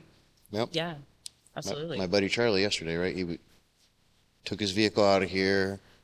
He doesn't owe me any money. He goes, "You guys good? You good? Everything good?" Like, "Yeah, we're good." "You need any money?" "No." "Okay, love you, brother." Just like we have friendships built around these projects a lot of times. And if nothing else, you have just a good rapport with someone. But sometimes it blossoms and you become best friends with somebody. Yeah. It's like it's awesome. You're a part of something that is so important, right? Like people get really emotionally connected to these cars, whether it's just our living, but it's their baby. I took my wife to prom, or I wanted this car when I was young and I grew up in poverty and now I can afford it. Like the emotions tied to them. So if you're a part of that journey, I feel like it connects you for life in a way. Yeah, right? You're absolutely right. Yeah. And it's amazing to think that, I think one of the coolest things is whenever the client shows up and it's done, and like seeing grown men fucking start bawling, and tear up. It's a pretty powerful thing. Yeah, it's definitely the biggest part of satisfaction. I mean, we take satisfaction in a job well done. We're proud of the work that we do, but it's that emotional response that hopefully that you get out of the client. Yeah, tells you did something right. Crazy thing is, it's such short-lived. You spend so much time. I know. So much fucking time. 5 minutes. Building this car. It's done. And when it's done, they're like fucking here. Yeah. Today. They're like tenting out in the driveway waiting for you to show up the next day. Right.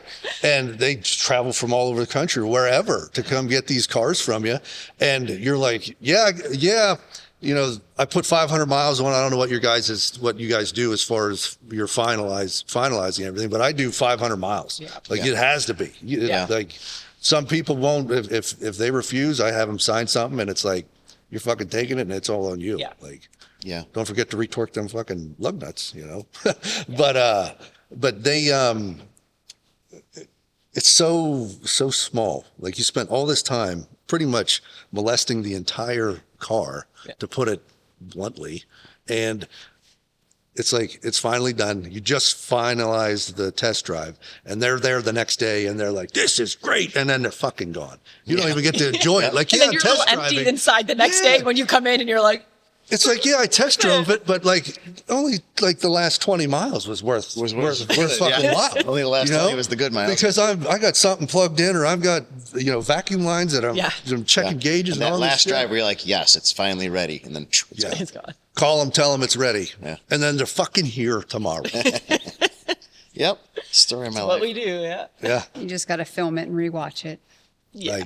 Right. Over and over. Yeah. Or we got, several clients that are like repeat customers, so we get to revisit those cars and see them and visit the cars and have temporary custody of the cars sometimes. Yeah. Now, do you guys go to shows at all? We probably not as much as we should. Yeah. We do like Detroit Autorama, and then we have like monthly Cars and Coffee. Yeah, we do our own little events here. Yeah. You guys do an open house or anything like that here? We did. Well, that's what the Cars and Coffee is every month, sorry. Last Saturday of the month we do. And then that's kind of effectively an open house, but we do like a bigger annual party we did the first annual last year, which we intend to repeat that this year. So you guys got a lot of space here to be able to do it. Yeah, we had a really great event last year. Food truck and like a bunch of vendors and stuff. It was a pretty good time. Did trophies for the car show and the guys handmade, little trophies out of parts and stuff. It was like so wholesome to see them all like creating like arts and crafts for adults. Barbecue truck, face painting for the kids. What else? A photo booth thing that was really cute. Yeah, this guy took an old Volkswagen microbus, and he turned it into a photo booth in order to fund his restoration project of his Volkswagen that he always wanted. He put like funny props and stuff, and you sit in the back seat of the Volkswagen. There's to take a picture of it. Yeah, you get your printout. So we had him out, and folks loved that. But we had some stuff to entertain the children and snacks and prizes, and it was great time. But and then we're good about if someone inquires about like a question or wanting their car done, like Dan and I are always here, so it's kind of like we say like an open door policy, like. I think we talked about this the other day, maybe on Facebook, because we had a gentleman came from Ohio. He saw like our GTO and he's like, "Hey, I'm thinking of restoring my GTO." So he came up on a Saturday morning and just kind of showed him around, and like we talked about the process and stuff. And he was going to leave. He's like, "Hey, like, thank you. I really want to thank you guys." He's like, "I called a few shops about coming to visit, and they told me, hey, just like we're busy. Call back in 6 months." And he's like, "I really just appreciate you guys even taking the time." We're like, we'll always take the time to talk to someone. Like an hour, maybe an hour and a half. Yeah. So, you hear those things, or like we've got from other clients too. Like, I visited, a few other shops about my project. I'm thinking of Joe with the dart. And he's like, I felt like there was so much arrogance. It's like no one wanted to really listen to me about what I was looking for. Everyone wanted to tell me what I should be doing and how to build my car. So, we get those like real time feedback of like, stuff that's going on out there. So I'm assuming you guys got a waiting list and everything like that. Yeah, we kind of book out with our Chem strip company, which works pretty well. They're booking. So if you came to me and said I want to do a car, and I said, okay, well, we're going to Chem strip it. That place has about like a 6-month lead time at times. So that's usually enough lead time for us to go ahead and say, all right, well, go call them, see when you can get it Chem stripped, and then we're kind of and Mark said to me the other day when I was dropping off a car to be Chem stripped and picking up another one, because we're usually like turning them around like that. It saves me some drive time. He goes, "Man, I don't know how you guys keep up. Like how are you bringing me cars this frequently?" And like, I said, "I don't know how I'm doing it either." Like, we are. It's like a steady stream of cars through that place. And not everything is a full build, right? Like sometimes we'll just do Chem strip and Metalwork, and then they'll take the car and say, "Hey, I'll be back for paint in like 6 months or something." Or sometimes they want to do or paint final bodies assembly themselves. often doesn't get done here, and that's something that makes us different, I think, than some shops, because I mean, if you want us to do all the metal work and paint your car and like put it on its wheels, let's say, and then you're going to take it home to your garage and you're going to install your drivetrain and your wiring with like your father-son project or father-daughter, whatever, it was Grandpa's car. We want our hands on it, and we're mechanical enough to do that. Like, I'm fine with that. That's great. Like, sure. I feel like it's part of save about 400 or 500 hours on the rebuild part, and they still get great spectacular paint and bodywork, and Yeah, but you'd be surprised at how many people say shops won't do that.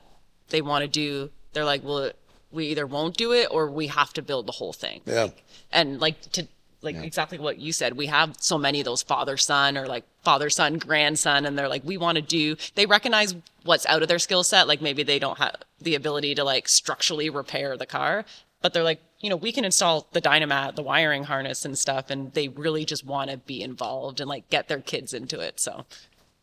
And as I always state, like we work by the hour. So when that car leaves in a not finished state, I'm just on to the next car. That doesn't take bread off my table. Yeah. Somebody said that, I can't remember. It doesn't matter. But the engine. Mark, right? Rebuilding his engine stuff. Yeah. Our client, this Roadrunner client, he's got other shops and himself working on all the components of this car. It's a 70 Roadrunner for the record. So it's a 440 car. He's got the engine rebuilt by a top shop. He's got, the rear axle's been redone and painted and powder coated, all the componentry for the car while we're doing the car is being done for us. So he's saying, I hope I'm not taking bread off your table. No, I'm just going to move on to the next car. Yeah. I got a pile of cars here to work on. So it's pretty nice that he was concerned. Yeah, he was. Yeah, he called. I said, man, this is going to be like a kit car for me to build. When we're done painting body, I'm going to get this. I'm going to receive all of these parts ready for installation. Did it take money off the table? No, not really. I can only work so many hours in a month. Yeah. So I'm going to bill out every single one of those hours, whether it's on that guy's car or some other car. I always feel like that's what it's I mean, at the end of the day, that's what it's all about. It's helping somebody, whatever condition they're in. Mm-hmm. I mean, I don't want to see this shit sit and rot. Yeah. I mean, it's, with you guys doing the Instagram and stuff. I mean, why the hell did you start the Instagram stuff? Just to build your name, or were you actually trying to help out? You know what I mean? Yeah. We're not all doing, I mean, I'm not coming here to fucking interview you because I just feel like dragging my wife along and making her deal with me fucking drive through traffic in Detroit, I mean, she loves coming along for all this stuff, but I mean, it's 3.5 hour drives a drain. I'm not just doing this for shits and giggles. I think, anybody who's really in this, they must care a lot about it, because this is not the most profitable way to make a living. This is not dream job stuff unless you actually really care about the cars and the stories behind them. And like, it's not cake. I mean, you have to have a passion, or else you'll be certain to fail. Yeah. Yeah. I mean, as far as passion goes, what's your, I mean, obviously, for some reason, you love to sand, right? I don't fucking know why. I think, okay, so let's go back to the collision shop I worked at, where I said it ran like an assembly line. Okay, this is my job for 10 years. Car comes to you, metal finish from the body tech, me, body filler work, mask, and primer. 100 cars a week, 10 years. Think of how much body filler work I've done in my life. It's easy for me, I think. Like, I don't want to say it's mindless, but I just get in a zone. It doesn't feel, at this point, like 24 years in of doing this, the it doesn't hours just fly by when it doesn't feel challenging, but it's so rewarding. And it's like, now every car is like, how can I get better? It's like you're like tweaking and you're pushing to get like better, more efficient. Like, you really start to enjoy the process, I think, when you stop struggling with it. Because, when you're learning, you're like, oh, it's hard. I messed this up. I don't know how to fix this. And then once you're so confident, you enjoy it. So you had a great mentor at that shop, Johnson. I did have a great mentor. That shop, she said 100 cars a week. She wasn't kidding. That's great. That was their production goal. That's turning and burning, they it say. Was 427 cars per month. The name of the company is 427 Auto Collision, whatever. There's a highway called 427. It's a highway. So they named the shop after the road that it's nearby. Anyway, they set that goal. If we do 100 cars a week, of course, there's 4.33 weeks in a month. Everybody knows. So 427, that's about the same number, 433. Yeah, 100 cars a week.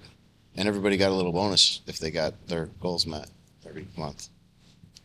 Crazy production. Yeah. But yeah, they did lots. It was a collision shop, but they did like Audis and Lambos and Porsches and all your high-end cars in the city of Toronto. If nobody knows, it's a pretty affluent city, and there's lots of like really nice cars. It wouldn't be unusual to see McLarens and cars like that coming through that shop. So the standards were quite high, and the production rate was just right at the top. She was probably one of the most, you know, the highest you could get in the collision world as far as. Yeah, I was going to say, you worked your way pretty much as far as you could get, right? Yeah, I hit that like. She kind of said, well, you know, where do I go from here? Like, I want to do my own thing. And that's where the ink and iron came from then. Yeah. Yeah. It was like, you know, I think I was 29 when I opened that business. And I feel like I talk about this a lot too. It's like, you'll never feel like you're ready, right? It's like, I think in your mind, you think there's going to be this magic moment where you're like, everything's perfect and I can go open my business. And I'm like, that's not going to happen. You have to make that moment. And you got to dive in and figure it out. Yeah. It's like, you ever ready to have a child or you're ready to get married? Like, you don't. I wasn't ready for a cat, but you know, Us either. the major commitment of a cat. yeah. I wasn't either. And, What do you think about them now? They're a pain in the ass. Not as friendly as a dog. That cat is. Well, if dogs are just ignorant, you know. Cats, you got to work at. Dogs are only as smart as their owner. Right. Right. We're off on a side tangent about pets. We had a wonderful shop dog, Great Dane named Kitty. And she's Makes not sense. with us anymore, but she was a real sweetheart. We're both dog people at heart, but we got a shop cat because I rescued her.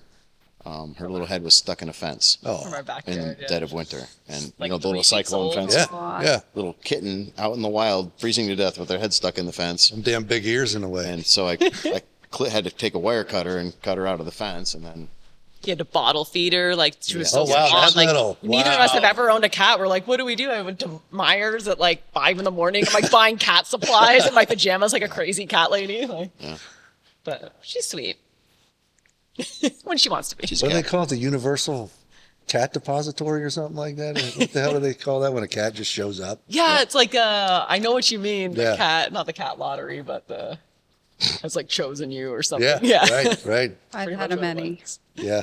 We have show up. Yeah. a couple. Let's not talk there. Yeah. Anyway. Yeah. Anywho, but so your bread and butter is pretty much the bodywork, and then Enjoy as it. far as you go, I mean, you know, big kicker here. I'm assuming it's probably fucking metalwork. Yeah, I think my day to day here is about 60 to 70% managing the shop and like actually helping the guys do what they're doing and Yep. giving them in the supplies that they need and the advice that they need and just, you know, just running day to day. Phone calls, customers. I hate to admit that I probably spend more time on admin than I'd like to, but I mean, what I'm passionate about is fabricating things from scratch, where you're taking, you know, flat sheets of metal or Yeah. raw materials and, you know, creating something. So like. Not that long ago, a client requested a roll cage, and I don't think anybody in the shop's ever built a roll cage except for me. I built a bunch of them, you know, over the course of my career, but it's probably been 20 years since I did one. So I was like, hey, that sounds like really fun. Like, I'm going to build a roll cage. So I had a little pet project of my own. Sometimes it's a set of headers or something. I do most of the exhaust work around here. There's just certain fab jobs that are, let's say, more creative than like fixing a Chevelle, rusty Chevelle or thing. Yeah. It's kind of more like what our production work looks like. So, and that's our bread and butter. So I'm not trying to, you know, say anything bad about it. We love that stuff, and You're we also chew it like up. auxiliary support for like our mechanical team because you Yeah. know they'll be like, oh, this bracket's wrong or this doesn't fit here, and then he's building brackets and stuff like that for them. Yeah, on the fly when the mechanic needs something that can't be purchased. Yeah. Or needs Okay, even if altered. it's just a really quick, simple, and I don't want to pull like awesome Kyle's in the middle of a huge restoration project. You don't want to stop him to build some little weird bracket. So I do a lot of that, like fill in. Support stuff. Support fab work. I did a lot of that at Legendary too, where I had my project that was my project, but of course that building had several talented guys working all over the place. And hey Dan, can you come in this room and just like, you know, measure this and build us a little thing? And it's like, you know, support the whole rest of the crew. Yeah. Which has always made me feel great to be able to do that, to be the guy who was in a position to help someone. So, Yeah. little, like, I don't know. It always makes me feel good when they're like, Dad, we're stuck. And I'm the guy you're coming to because you're stuck. So that makes me feel good, right? And I'm Yeah. able to help. And Yeah. yeah. Now, do you find you got to do a lot of fabrication to stuff that comes in? I mean, I know everything's supposed to fit and all that. Yeah, shit. it never really does, of course. Right. But when we're talking, I mean, you guys do full blown. You'll build frames the whole way up, right? Yep. Yeah, And we've got the 40 Chevy in here right now that's got a frame under it that we built. yeah. Now, when did you start building frames? Was that? I mean, I'm making assumptions here just because of who it is. I mean, did you do that at Roadster shop and stuff? I didn't build any frames at Roadster Shop. A lot of people probably don't know about that company is that they built whole cars. Yeah. So like the frame production's in one area of the building, and now it's in a completely separate building. I think we're going back. I think it was like 2011 when I worked there, 2012, in that range.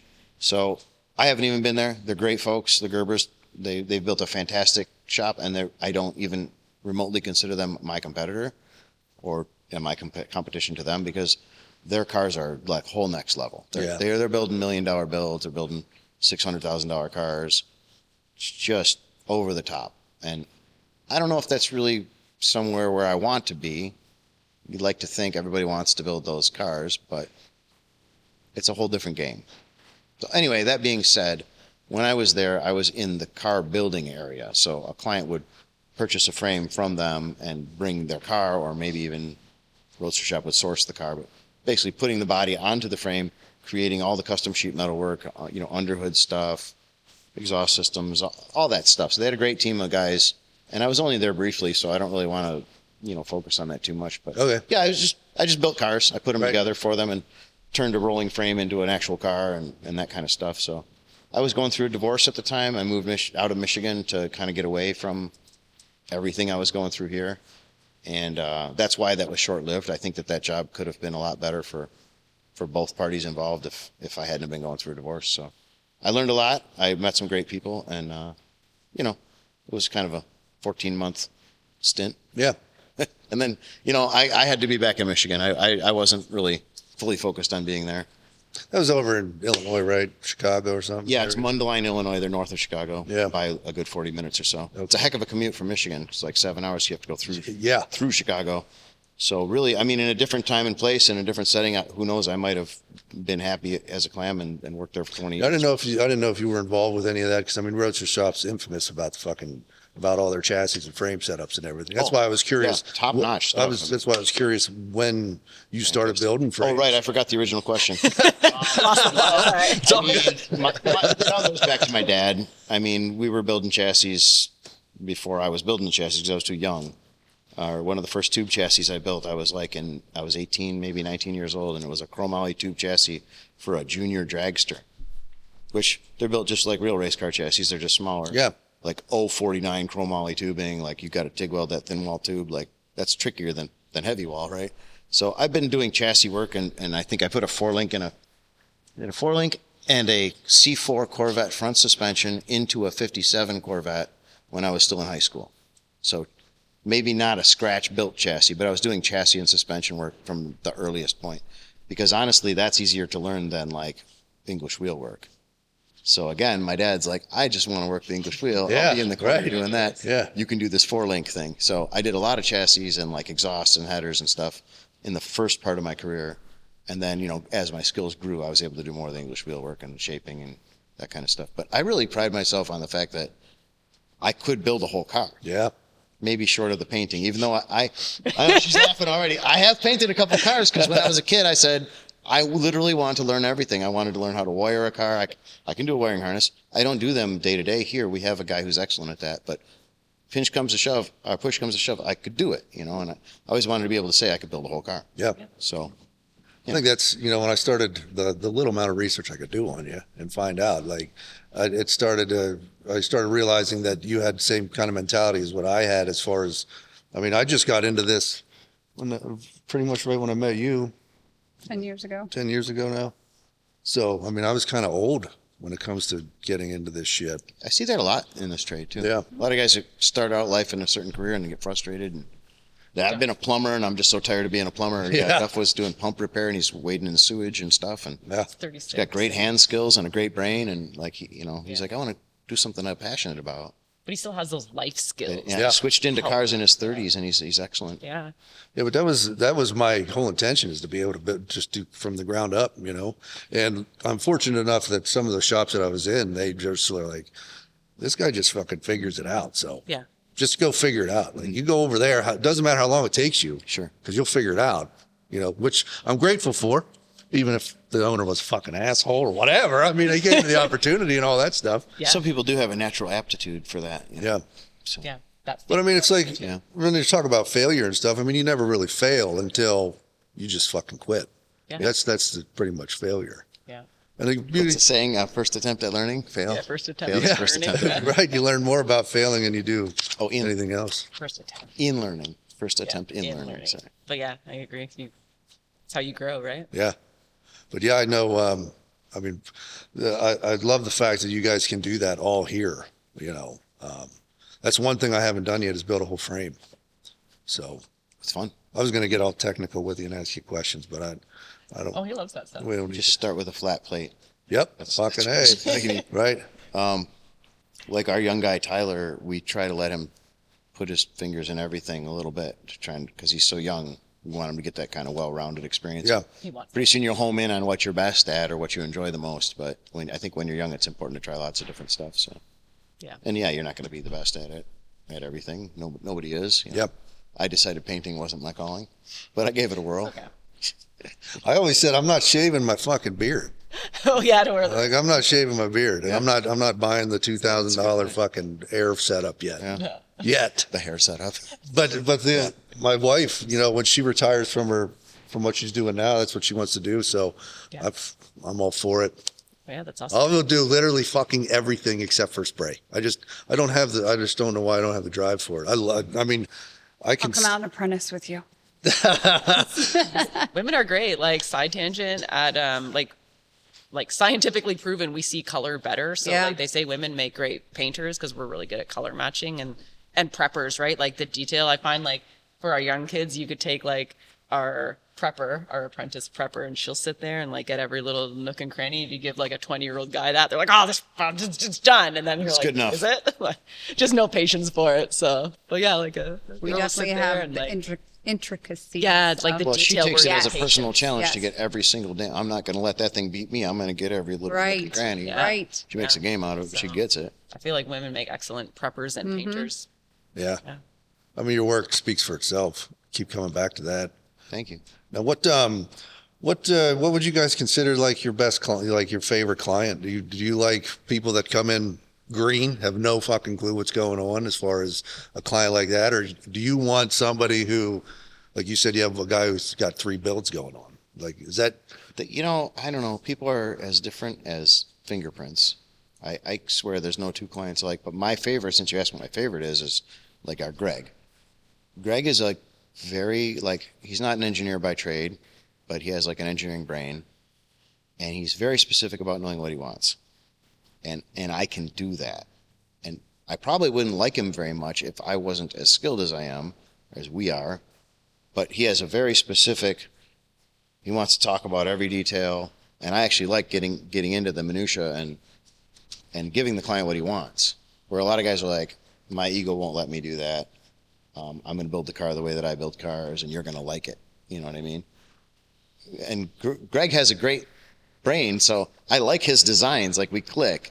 If he was trying to design crazy shit that didn't make any sense to me, that'd be different, I suppose. But like I say, people are all different. But I like guys that are enthusiastic and hands-on and actually understand what we're building, because A, they appreciate the effort it takes, and they know the difference between quality work and poor work. So the more educated my client is, the more I tend to get along with them, and the more they're like actually into the car. And if a guy's treating it like, oh, this is just an investment, I'm going to buy this car and it's going to be like part of my vast collection. And, you know, sometimes those guys are great, like clients, they're great customers, they have money to spend, but they're not as passionate about the job and they're not as appreciative when you're done. So, you know, for me, yeah, I like the guy who's like really involved, or like Jason's super involved. Like, Yeah. you know, we have daily or you know, a couple times a week conversations about the next move on, and, you know, do you think this trim panel should have a step here or should it be this? And because we're building a tailor-fitted suit, I always tell people that suit has to fit the client. Yeah. So, I mean, that's where all the money comes in, is that we're doing custom work, or, well, especially with something like that that's completely custom. What's the point of it being custom if it doesn't fit what you want? Right? I could tailor fit a suit to a different guy. It's going to look like a different suit, but it fits that guy. So you have to kind of check your ego at the door and understand that you're building it for them. So I don't know, I think some shop owners are like, they want to build the same car that they would build for themselves over and over. Oh my God. Yeah. You know, it's like if you get I don't want to name names, but I can think of builders. It's like if you say so-and-so built my car, I already know what your car looks like. Mm-hmm. Like, oh, okay. I know what the paint scheme it's a is. 69 Camaro built by so-and-so. Yeah. And you know, it could be somebody who's great, like a And he used candy brandy Fuchs car's wine a and Fuchs mixed a car, little and bit it of has fucking its own something value, else. right? But, you know, Yeah, I agree. I will say, like, I think people, they'll say, I want the really rich client, right? Like that's people's end goal. I want the guy with like a ton of money. But I will say those clients tend to be not difficult to deal with. But the thing is, like, if you find someone who's maybe saved up their whole life to build this car, they're going to come in, like Dan said, they're going to be hands-on. They know exactly what they're building and what they want. Like, they have the vision. They've got, like, these are the wheels. I bought this engine. They know, and it's very straightforward. We'll get the guy who's like, oh my God, I bought this Chevelle, the super rich guy. I bought this Chevelle. I want it to look like this. I saw this picture online. I want to build this. You're halfway through that build. You get a phone call. Oh my God, I bought a Roadrunner. I'm going to build this car now. And like, it's like, ooh, shiny object. And so now they want multiple things on the go. And it's like, they've already lost the excitement for the one you're halfway through because they're focused on something else. And they saw an image online and like, build me this. Or it's, you get halfway through a build and they say, no, I'm going to change everything. Because they don't care if it costs money to go backwards. But you just want to get the car done. Yeah, you want to it's frustrating for us to undo a bunch of work we've done. And it's the cost, the money's no issue for them. So that's like frustrating for us when it's like their vision just changes depending on what's trending on Instagram maybe, right? So the guys who know what they want and they're hands-on, and those ones are like the smoothest builds, I think. Yeah, that's an interesting point you just came up with right there as far as changing in the middle of builds, you know, especially... You know, they have they want to do a certain color, and it's like, okay, we're building this. We have a vision of what this color is, and then they're like, oh, then we start talking about interior shit, right? So we're trying to figure out what we want as far as the interior goes, and then all of a sudden you get a text message. It's like, I like this color. That's still similar to that color, but it's not fucking anywhere close at the same time. Yeah. So then it's like, well, I just got all these samples and everything for the interior and stuff. So now what the fuck we doing now? Or like, hey, can you do mini tubs in my car after you've painted it? Because now I want to fit this wheel. Like, the worst thing you can tell someone with a bunch of money is no, right? They don't fucking want to hear that. They want you to figure it out. Yeah, figure it out. So, you know, we get like, I know you've got some of those. Sometimes you get customers who have very specific ideas that are not aligned. Like, I like this wheel on this guy's car, but, you know, I like this interior on this other car. And they start picking and they think they're going to puzzle work a car together with these different components that don't. Yeah, there's no cohesive theme or. Yeah. So sometimes you got to, like, you know, hand walk somebody through those steps. But yeah. I think that's something that's not talked about a lot. You know, like we were talking about shops that kind of people come in and it's like they just fucking build it the way they want it. Like they say, I want it this color, and then they come to see what color it is, and it's fucking red. It's not blue, or it's the opposite direction. Yeah. Just because the shop owner's like, he don't know what the fuck, like literally, he doesn't know what he wants. Yeah. So he's just doing it, which is you know, it's a double-edged sword. Yeah, it looks good, but it's like, you're not. I can't imagine the client's going to be. It's tricky, right? Because if the customer says, I want this butt ugly color, and then you paint it the butt ugly color, and then everybody goes, ooh, that car's gross, and then who built that? Yeah. So you do have to kind of guide them a little bit. Yeah. I feel like if you build the whole car right, it doesn't matter if it's fucking pink. You know? Yeah, I'm not saying there's anything wrong with pink here. I'm just saying if the fit and finish and the whole 9 yards, if it's sitting right, if it's the whole, you know, if it's all that. Yeah. Well, and as a pro builder, I think we can recognize that. Yeah. You know, sure, colors are subjective, so I'm looking more at the quality of the overall build than the color. I recognize that I may not like every color on the planet. You said pink. Did you know that car's going to be pink? I do now. I do now. Hot, like hot pink. Yeah. Wild pink. Fuchsia. Really? Is there going to be any clash, any pinstripe or anything going on with it? Black trim moldings and maybe black bumpers. Like murder out all the trim and the bumpers. I didn't know if we were going like pink and purple. No. You know what I mean? I thought no secondary color, pink and black. Pink and black.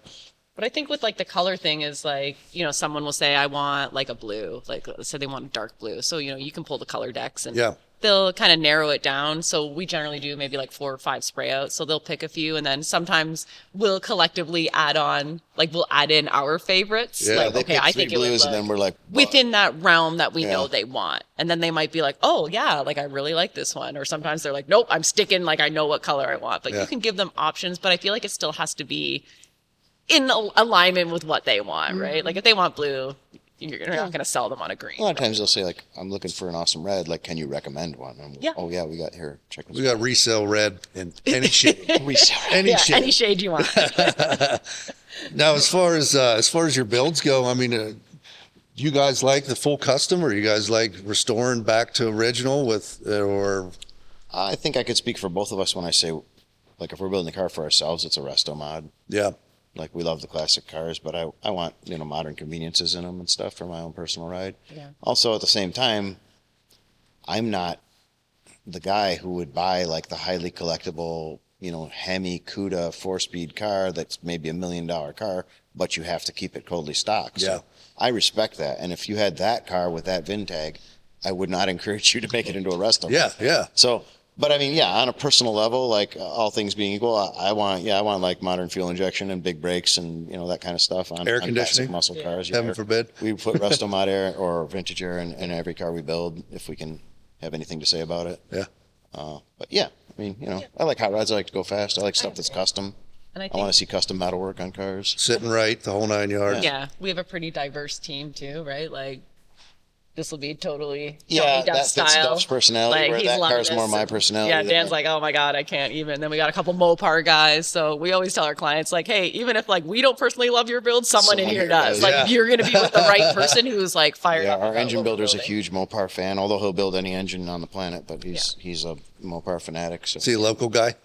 yeah, sort of, yeah, semi-local. We got a couple of guys drive like over an hour to get here to come to work every day, which I take as a compliment. I think we're providing a nice work environment. People want to work here, so. That's a good thing. I think what was an hour and a half one way, hour and 20 minutes one way. Whenever I found the right fit for me, Yeah. whenever I was learning through that process down in Tennessee, I think you should take it as a compliment. Yeah. Because, you can go to a hot rod shop down the street, I'm sure, or a hell of a lot closer than this, but I fucking quit those on a Tuesday. You know what I mean? Other thing that we do, I think it's two guys, right? Tyler and Brennan both live like an hour and a half away from here, given traffic. And what we do that I think helps that is we let almost all of our employees work a 4-day, 40-hour schedule. Yeah. So that takes one whole day of commuting out of it. And yeah, they're giving up the 3 hours of drive time every day. That's time away from their family. That's gas money. It's all that. Yeah. So, I mean, yeah, I mad respect that they would do that for us, I hope they understand the knowledge base that's here and what they're gathering from it. I mean, it's the fact that as much as you do on the the finish side, and as much as you do as far as just building the whole fucking car. Yeah, I think it's a work environment too. I mean, I think it's like we all get along. Yeah. We're respectful of each other. We have like a really great team effort. And I think our We have team lunch together every day. has the same kind of like what you were saying. Like, they've been in shops where no one cares, right? Or like our engine builder was in a shop where someone like poured sand in one of his engines to sabotage it, and then he brought it forth to management, and they kind of just did one of these, and he's like, I don't want my name building engines that someone's sabotaging. So they all have that same mindset, right? They want to be in an environment where people care and like we're not cutting corners, like. So Yeah, we all want to see each other succeed. Yeah. That's how we all get ahead, right? We all do good work. Yeah, and support each other. Have the support we We're need. like really protective of our culture. There's a lot of shops where somebody makes a mistake and they get rid of a new one, Yeah. Just But torn it's like down. our mistakes. It's like, okay, we fucked this up, and we're like, we're gonna sit down and talk about like we collectively failed. It's not an individual. It's like we messed this up. Like, how do we make this right, and how do we prevent this from happening again in the future? Yeah, own it Right. and fix it. Yeah, accountability and I worked, you said about sabotage. I worked for a shop the one time, and I was tuning the carburetor and shit, and I came in the next morning, and for some reason, I don't know why, I took the air cleaner off, and I looked in the carburetor. Not sure why, but there was a fucking like a 7mm socket sitting in a butterfly, just waiting. Nice. If I would have went in and just pumped the gas, it would have been catastrophic. Yeah. Which is fucking crazy to think that somebody, so it's good to hear that people will drive that Some far. coworker doesn't like the other coworker or wants his job Yeah. or whatever, or just had a personal disagreement with him and wants him out of there. So. Yeah. yeah. And that's another thing I like with your guys' Facebook and Instagram and stuff. It's not just you guys.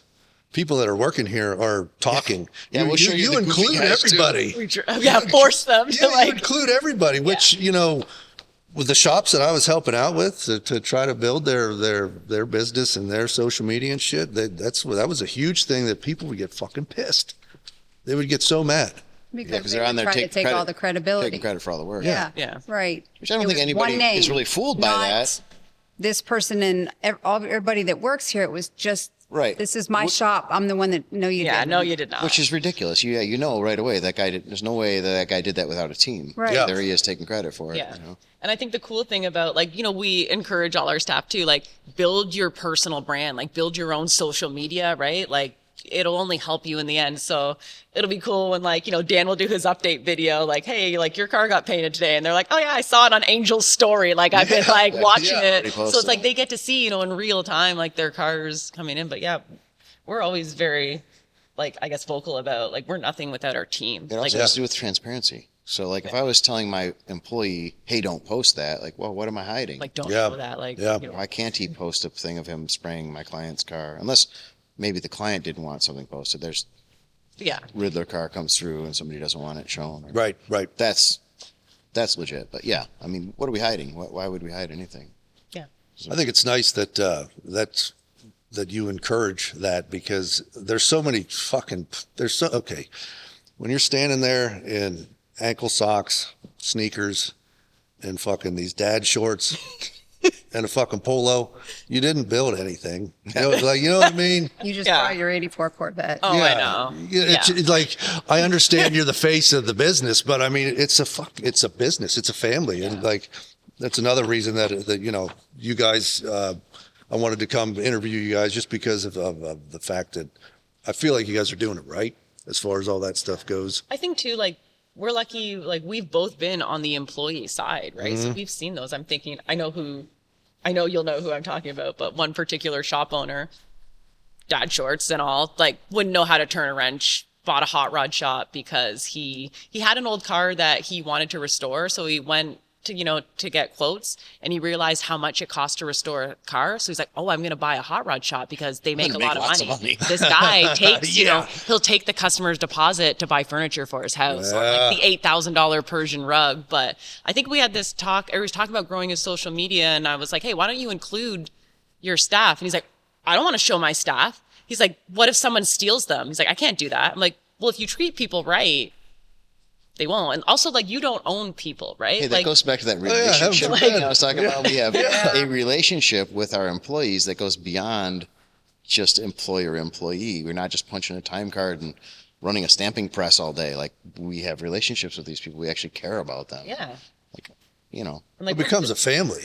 There's So much interaction. It's not like you're over there in a cubicle by yourself. Like, yeah, you're working on that car, but fucking 3 times out of the day, he's coming to you to ask questions about whatever's happening. Like Or he's pulling somebody else off to help. if you're worried about your wife cheating on you, you're probably doing something wrong.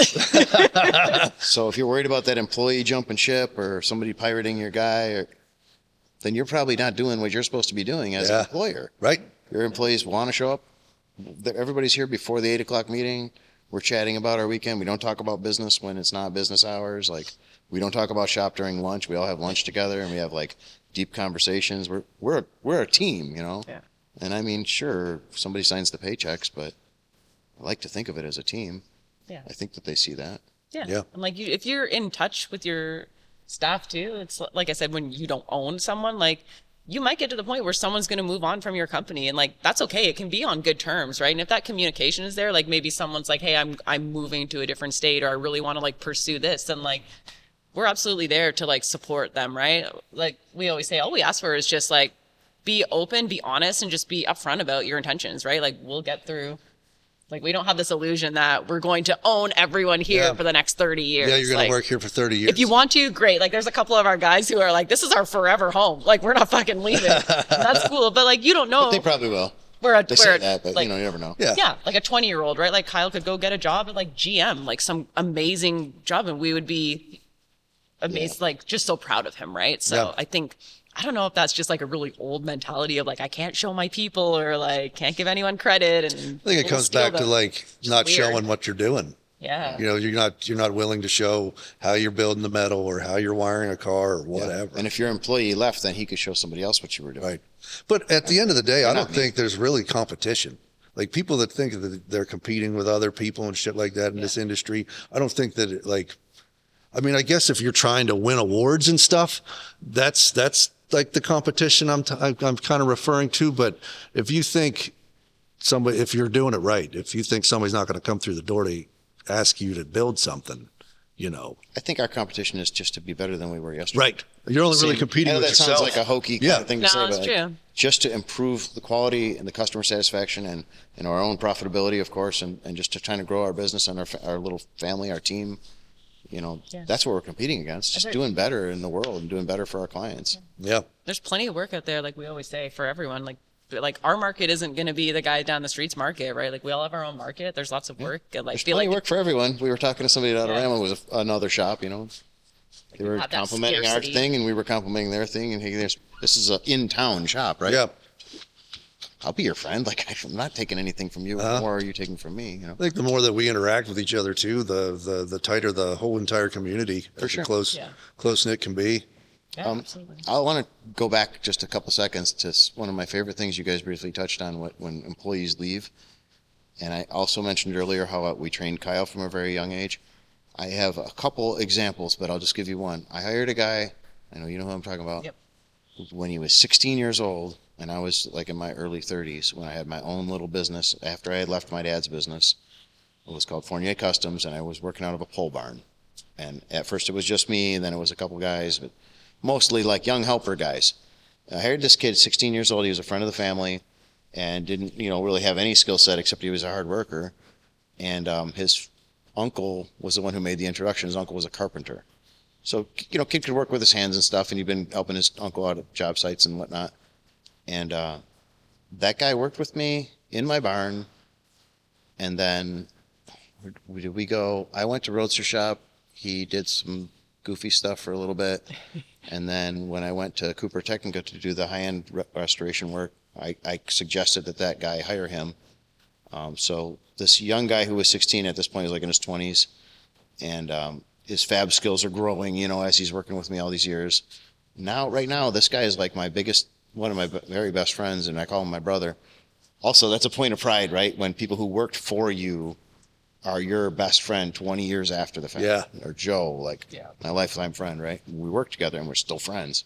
But anyway, this guy, Dave, he works at the GM Tech Center, and he works in the metal lab there, metal model maker, they call it. And so if you're building a concept car at GM that nobody's ever seen before, or the Corvette that's going to come out 10 years from now, Davey's building them. This is like a feather in your cap when you're a fabricator to be working in that like highly prestigious position, building these top secret whatever stuff that, you know, guys like you and me don't even get to see. Yeah. I mean, I think that's so cool that this guy who used to work for me has basically what I used to think was my dream job.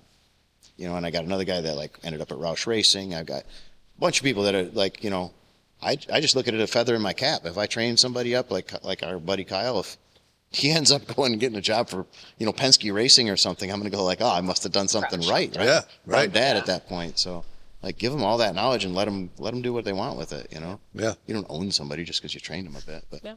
but like, I guess probably because of the attitude is why Davey's my best friend right now. And like, we want nothing but the best for each other. So Yeah. yeah, it's awesome. I think it's great. And that's something that maybe was instilled in me by my dad. When I wanted to move away from my father's business, you know, it was a family-run business. My sister was there, and there could be turmoil and stuff. And I said, like, I got to go do my own thing. And he never minded a single bit that I did that. He was proud of me for going out on a limb and taking that chance. And, you know, I could have done the easy thing, and like a lot of kids would do, and just, you know, stick around where it's comfy. Yeah. But, you know, I want to see people go do what you do, you know? Yeah, like chase your own dreams. My vision isn't necessarily your dream as an employee, but you know. Yeah. Then you say, like, Duff says he's going to be here forever. Maybe he will, maybe he won't, you know. That's fine. That's like the guys in their 30s, though, right? It's like, I feel like at that point, you're kind of looking for Yeah, your they've already had a few bad experiences, so they're like, when you're okay, so we'll young stay in here. your 20s, like, her whole life's ahead of you. They Oh, might hell meet a yeah. girl in a different state, right? Like, these guys yeah. have kids and stuff, so. Yeah, you might. Or a different country. Yeah, you might meet a girl in a different country. Like, you don't know. I think it would just be ignorant to think, like, it's going to be the same forever. It's an ego thing. Like, you think, like, Yeah. oh, how could you leave me? Like, Dude, Yeah, know, though, right, there's so right. much ego in this industry. yeah. There is. It's kind of crazy, and which is like we're trying to bring light to the non-egos. You know, obviously it's hard to not be proud of what the fuck you're doing and the stuff you're putting out there. It's because Well, and it's at the end of the appropriate to be day, proud to a point, right, to an extent. Yeah, right. be humble. Yeah, but when you get to the point where, like you guys said, if they have to move because they met some girl who fucking has to move for a job and we got to move to Tennessee or whatever, Yeah. Or you get kicked out of the country. Yeah. You never whatever.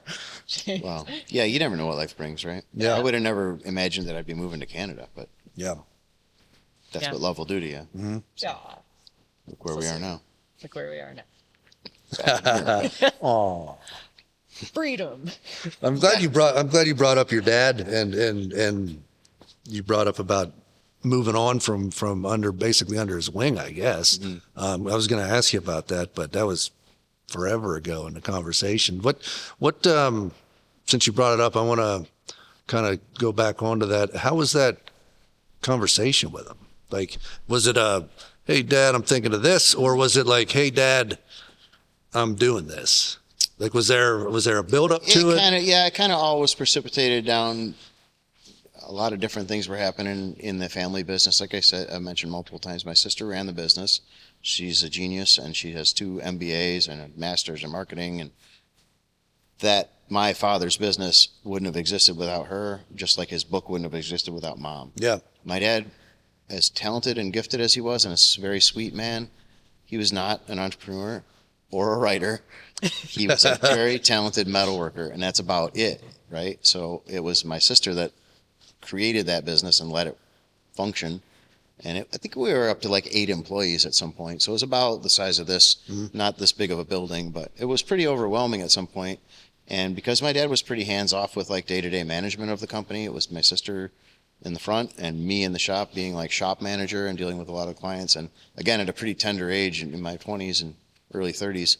And I think I just kind of got burned out. And also, I don't think it would be news to anybody to suggest that like a family business, the family is the last people to get paid. It's always, it's the rent, it's the payroll, it's the insurance. Everything is before your paycheck. Yep. And I'm not complaining, but like we were definitely some tight times, throughout the years, and business was shifting around, and my dad was getting older, and he said he wanted to downsize the shop. He didn't want 8 employees anymore, and it was just kind of the right time for me to kind of make my exit. But then we helped put him into the smaller shop that he had in Shelby Township that shop lasted like 16 years or something, in the later part of his career when, he was laughingly like semi-retired, right? But he was still working every day. And that was the shop where I eventually met Hilary, where that class was taught. But yeah, it was natural. It was just a natural evolution of things. There was no like bad blood, or I think my sister was a little bit sad that I left. And probably didn't express it in sadness, but in the long run, it all worked out fine.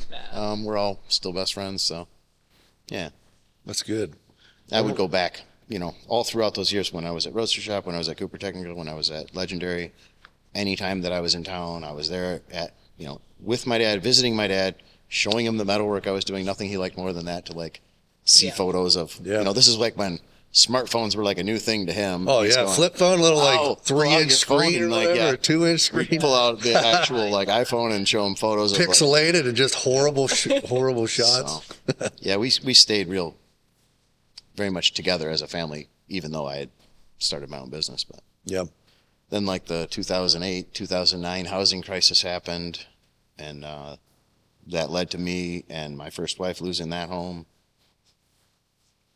I'm not going to blame the housing crisis on our divorce, but, it was all happening at the same time. Yeah. There's a lot of financial struggles there. And, I mean, people building custom cars pretty much stopped building custom cars in those 2 years. I don't know if you were in the thing that time. I had one really good client, Bob, who called me and said, what is it called? Black Monday or something when the stock market's crashed? I think it was. He called me up that Tuesday and goes, I lost $6 million yesterday.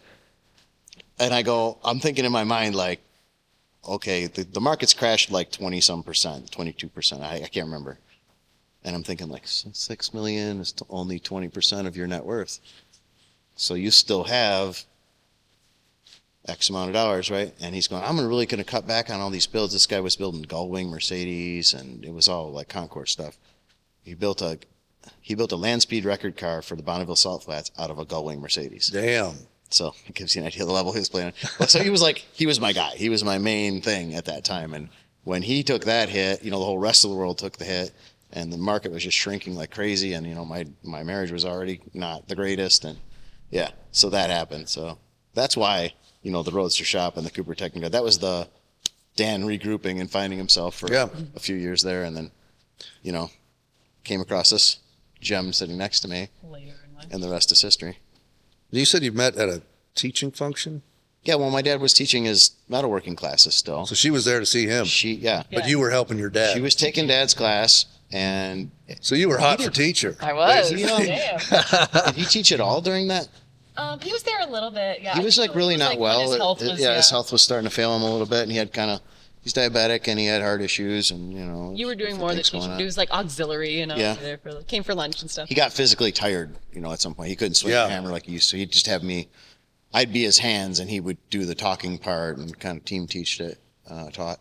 But Hilary was a student. Yeah, hit it off, and then. Then I found out she liked dogs. She liked dogs.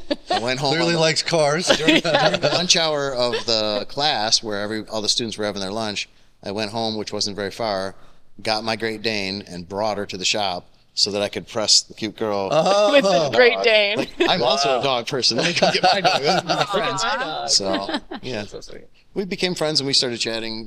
Pretty much following the class, and of course we're in a different country, so the relationship was a good, healthy build-up. Of just getting to know someone and the long phone conversations and stuff, because it's not just like you're right next door to each other and convenient. It's you actually care about the person, and you're willing to go out of your way to be near them or whatever. So eventually I moved to Canada because I couldn't be without her. Imported him, yeah. You imported I went to visit. You go to visit for the weekend, and it's kind of don't feel like leaving. Maybe I'll stay a week.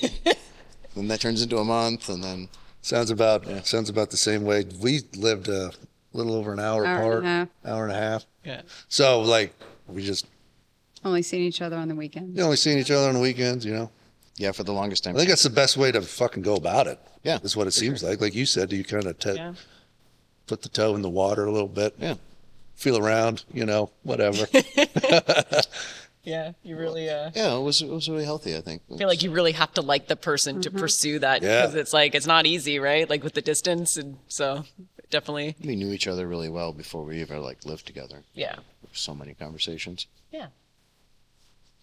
Now, your dad's tools, do you have some of your dad's tools here still? Yeah, I have a little bit of his equipment. I have his original English wheel that he built for himself in 1983. Or no, it'll be earlier than that. Probably 80, I guess. Yeah. I have some of his hand tools, and a lot of his miscellaneous things actually stayed with the business. The business that he created and my sister created is called Fournier Enterprises. And a big part of his business in the 90s and up till today, it still exists, is sales of tools and some metalworking equipment. Less equipment now than it used to be, but my sister was a dealer for Mittler Brothers. We formed a relationship with Baileigh where we were retailing their items. We were selling Swiss-made metalworking equipment made by Eckold. I don't know if you're familiar with that one, but it's real high-end. Eckold, you said? Eckold, E-C-K. Eckold? Okay, yeah. Eckold. They make reciprocating machining, shaping tools. Anyway, a big section of his business was tool sales and, the books and the videos and the classes, training, less metal work and more support for the trade. So anyway, my cousin, sort of, Jeff Fournier, he's my father's cousin's son. Okay. I don't know how that works, but he's just your it's cousin. like a second cousin once removed. He's in there. Something like that. He's a family member, and he met up with my dad probably around 2010 or something like that, and came in as a very green apprentice who just wanted to learn about metalwork, and actually didn't know that he was related to my father, but was researching who to learn metalwork from, and sees my dad's name pop up, and he says, that's my name. And so this guy who was in his 20s at the time came and worked for my dad as an apprentice, and 15 or 16 years. And then when my dad wanted to retire, Jeff took over that business. It was really just a two-man shop. It was my dad and Jeff, and Nicole was still around doing the books for them and stuff, but only on a part-time basis. It was, like I said, my dad's retirement gig. So when he was ready to actually retire completely, Jeffy took it over. So to answer your question, Jeff has a lot of those tools. Yeah. Which is really cool because he's our neighbor here, and we collaborate on jobs. Oh, no shit. He's right here in Mount Clemens. He was here before me. And so when my dad closed up that last shop that he had in Shelby Township, Jeff moved to Mount Clemens with the stuff. And so sometimes I need to borrow a piece of equipment, and it's my dad's equipment. That's awesome. It's Jeff's equipment. Yeah. So, yeah, we're, we're still family. We're all still good friends, and like there's no competition between the two of us either. Jeff does really specialized, just strictly metal shaping work, like my dad used to like to do. So he was over there building some airplane parts the other day, like what they call wheel pants, is like a fairing that goes around the landing gear. Okay. You know, specialized aluminum shaping stuff. Yeah. So wheel pants. He's I've not never taking heard of that, but it makes perfect sense if it's around the wheel. Yeah, isn't that a funny saying? You know, cowlings on aircraft intakes and stuff like that. There's all this metal shaping that goes on. And he does some like Concourse restoration type work and stuff like that. Anyways, Jeffy's a great guy, and he's got a lot of my dad's stuff, and he's done a great job, like, you know, carrying that torch, and he still sells the books and the videos and the, you know, the tools. There's a bunch of hammers, and I don't know if you're familiar with any of that stuff at all. Look it up, Fournier Enterprises. Well, it came across with some of the research. Slappers and mallets and shot bags, you know, all that kind of metal shaping stuff. Yeah, I saw, I'd read, it came up, and I was like, that's why I was, you know, trying to put pieces together as a complete fucking outsider. Yeah, I guess if you were searching for me, you'd probably see it's that. like, who the fuck's this guy? Yeah. Like, That's a great dude. And I think one of the coolest things you have from your dad is his little Roadster. Oh, yeah, I've got his car. Yeah, that red and white thing. Kind of his legacy, yeah. Yeah. Really neat. It's just not like, I didn't mean to call it a thing, but it's like, it's just not I mean, it's No, his. it's a one-off car. Yeah, it's amazing. People always ask, like, remember I said my mentality when I was a kid is like, if you want something, you just build it. Yeah. So that's why I wanted him to build me a BMX bike, because he was building himself a car, like from scratch. Makes sense. And you know, when you're a little kid and you're in school and you go like, "My dad's building a car," people are like, "Oh, that's nice." Like, what is it, a Chevelle? Or you know, they don't know what you mean. And then like as a small child, I'm like, "No, he's building a car." Then they're like, "You're crazy. What are you talking about?" But yeah, he you know, he hand fabricated a little tube chassis and he built a aluminum bodywork for it, and it's an open wheel track roadster style car. It looks like a sprint car from the 70s or something like that. But of course, it seats two people, because he was in love with dirt track, oval track racing, and you know, the idea of like driving a car sideways at 100 miles an hour. Yes. That's what he grew up around. And people like Mario Andretti would be his idols growing up, or even, you know, guys prior to that whose names wouldn't mean much to people today. But, you know, my dad fell in love with dirt track racing. He would go to the Michigan State Fairgrounds and watch the midgets run. And he was like, one day I'm going to build cars like that. So that was his whole inspiration, like I said. But so he said, you know, I want to build myself a street car that looks like the racing cars that I admire so much. It's a really unique car, and not a lot of people would even want to own a car like that. Yeah. It's great for getting attention and looks and stuff. And like, it's definitely an attention getter.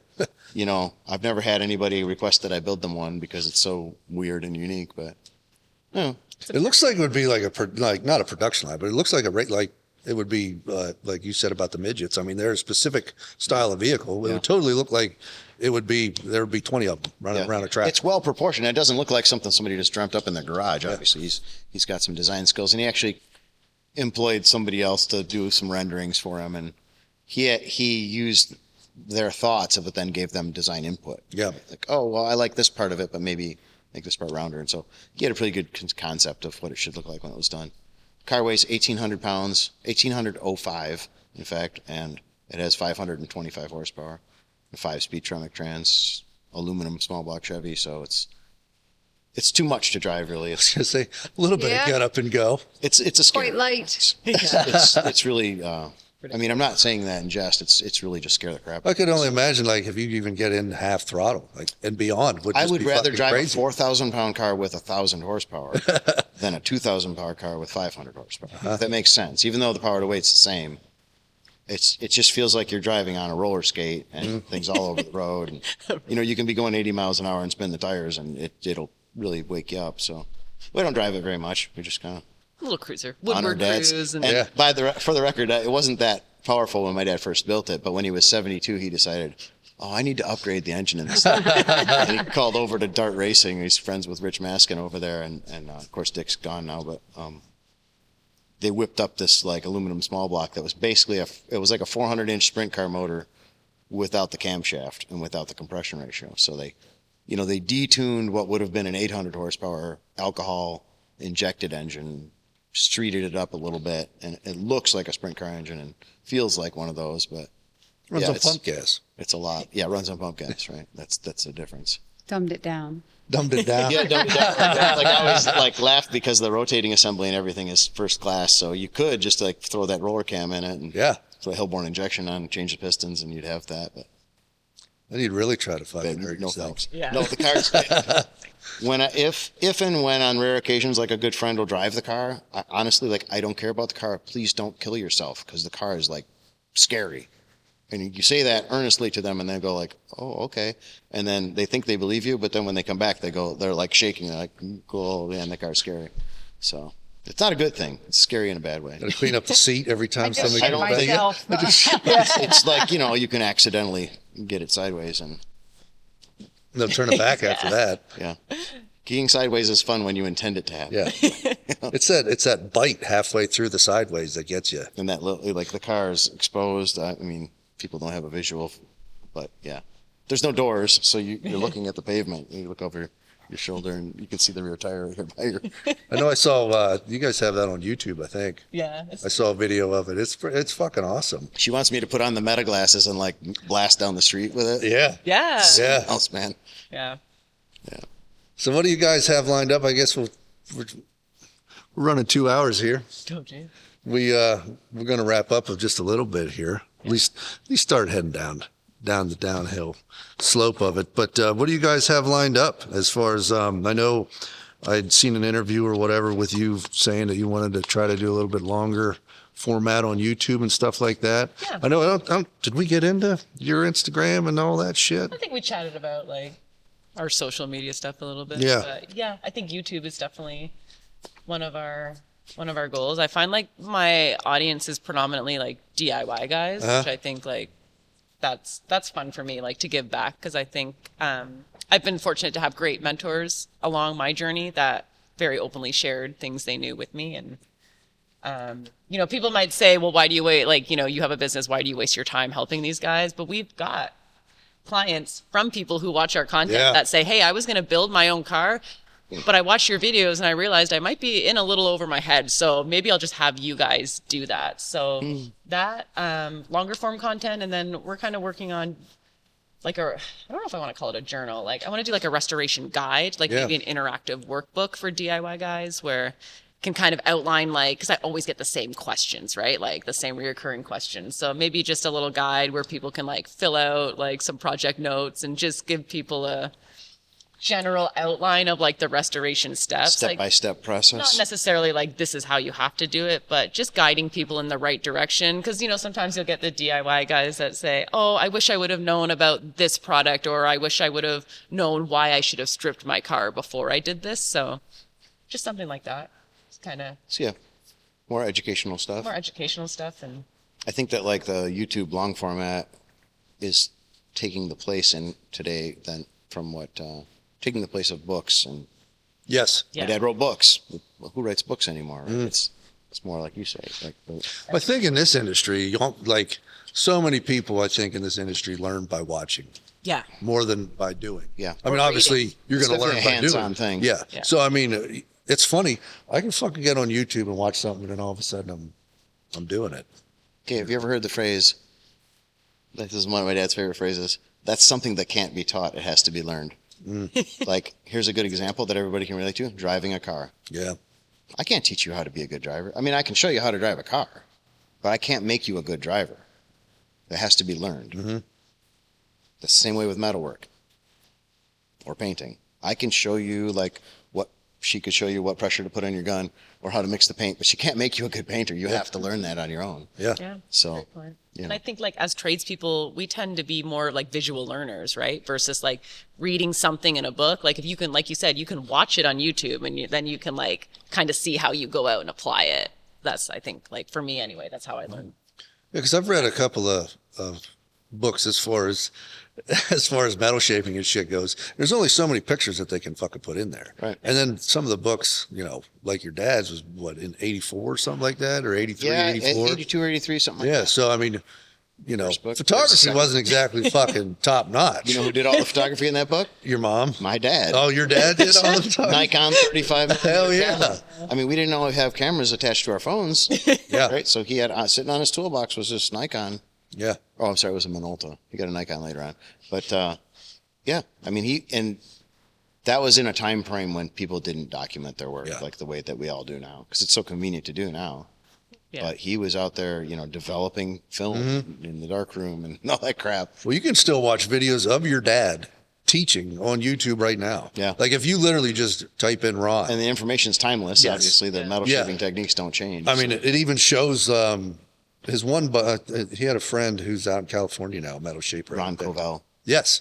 The other Ron. They used Yeah, to call the him other Ron. Rons. Yeah. Buddies, yeah. Yeah, but he has that whole 20-minute video about your dad. Oh, yeah. Yeah, like a tribute. The tribute to him. And he did that for a bunch of guys. Ron Covell went and filmed videos on a bunch of legendary guys like Faye Butler, and I can't remember who the other ones are. Yeah. All the key guys, which, of course, was a huge compliment to be considered. Yeah. For that. But I mean, it's like the videos of your dad are like, you can totally tell it's like VHS tape. Oh, yeah. And it's fucking funny because it's so like him teaching, like you said, it's timeless. Mm-hmm. It's timeless when it comes to this stuff. There's only like 4 or 5 different things you can do to a piece of metal. Yeah, you can shrink it, you can stretch it, you can bend it. Yeah.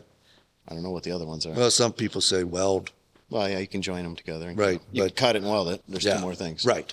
But I mean, it's basically all this, there's nothing more to it. A lot of times, it's a little side tangent, but I was talking about my buddy Kyle here, my apprentice.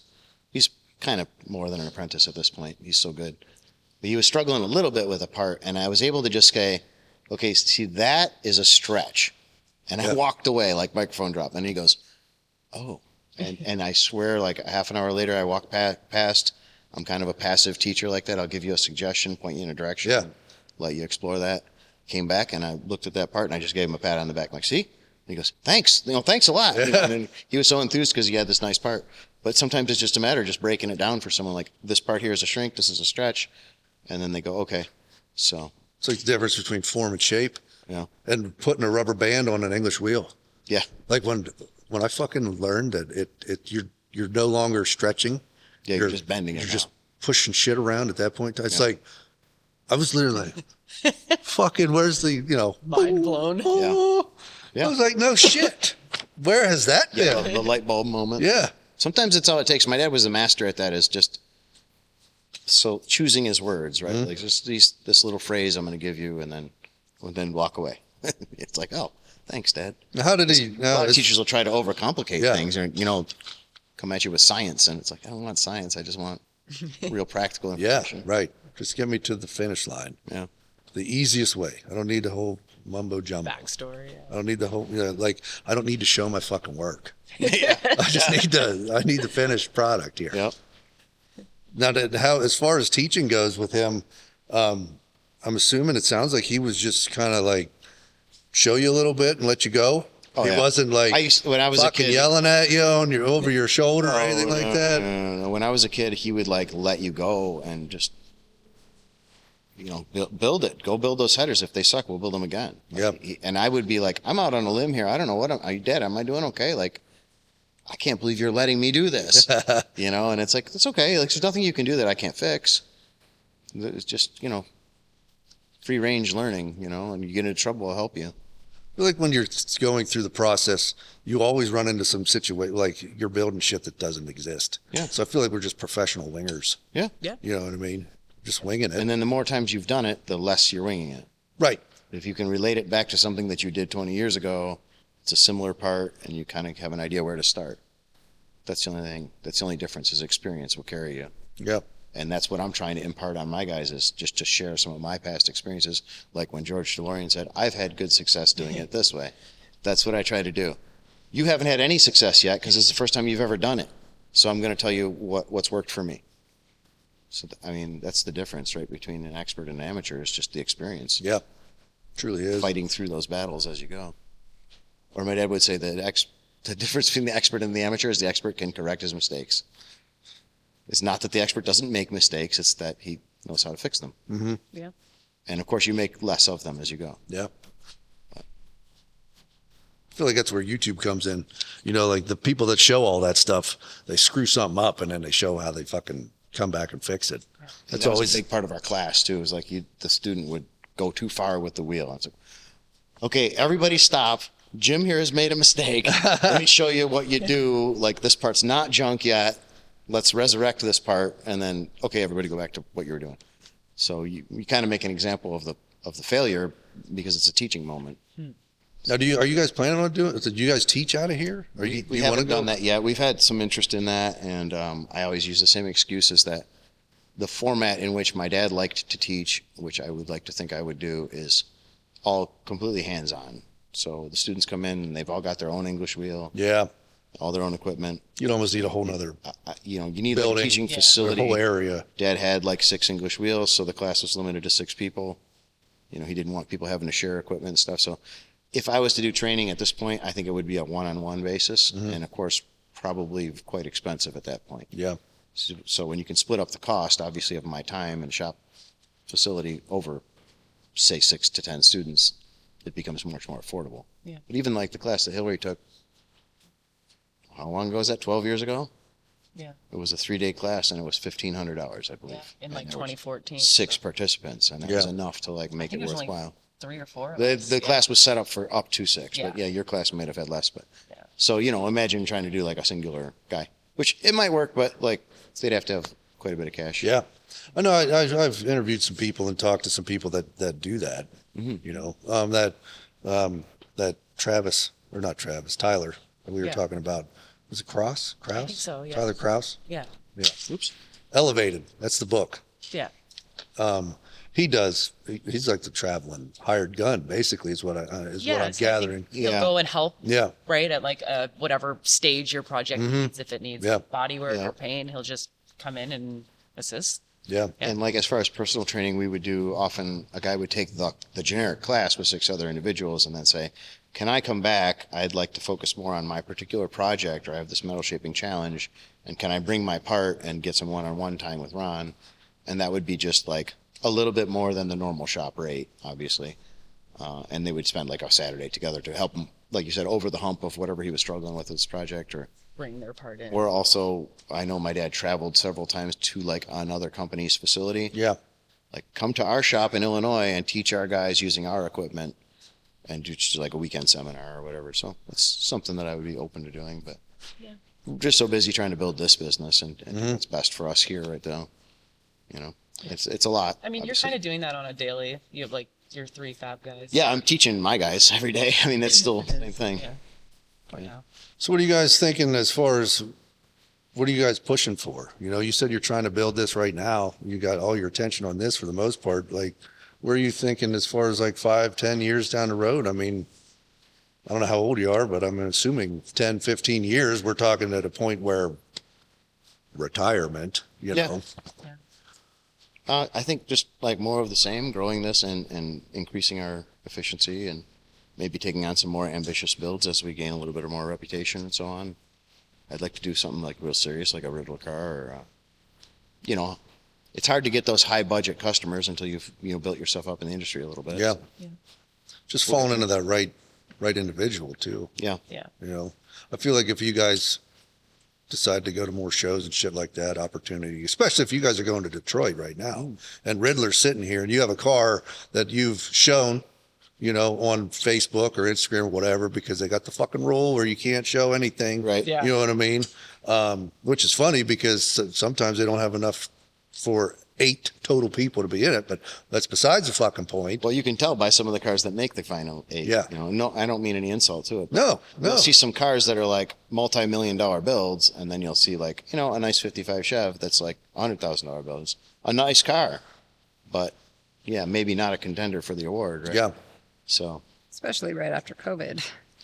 yeah, and Yeah. it's not the same as it was. Obviously the Ridler is a very prestigious thing, but I don't know if it is what it used to be. Yeah. It Does that make doesn't. sense? It doesn't seem like it with everything that we've seen in the grade 8 and whatnot. Yeah, because we follow that It pretty just- close. I it mean, just we were doesn't. when I was working when we first met, we were on the show, the tour or whatever the fuck you want to call it. We were going to quite I don't know, 5 or 6 shows a year. That's only a few months out of the year when it's really hitting. Detroit's pretty much like the start off, and then it just Yeah. all the other bullshit that happens. But I don't know. I feel like it's not what it used to be too, because they have the Grey Cup going on at the same time out in California or something like that too. Yeah. So I mean, that's taking some quality across the country Yeah. at the same time.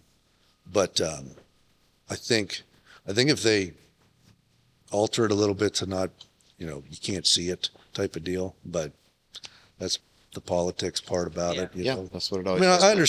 I understand, but I mean, some of these fucking builds are 10 years. And if you're trying to build a shop or a name, I mean, that's what you want to be fucking showing. Right. You want to show your best work. Thinking of our friend, who I won't say his name because we'll out that, but they have a Ridler contender that they're building right now, and he's like, hey, this really sucks. He's like, this is an amazing project and we're a small business, and like it really fucking sucks that we can't show anything about this. Like, and it's like, it's a beautiful build, and it's like Anytime you're trying to win that. I know who you're talking about. yeah. Yeah. Now, talking about that, I mean, are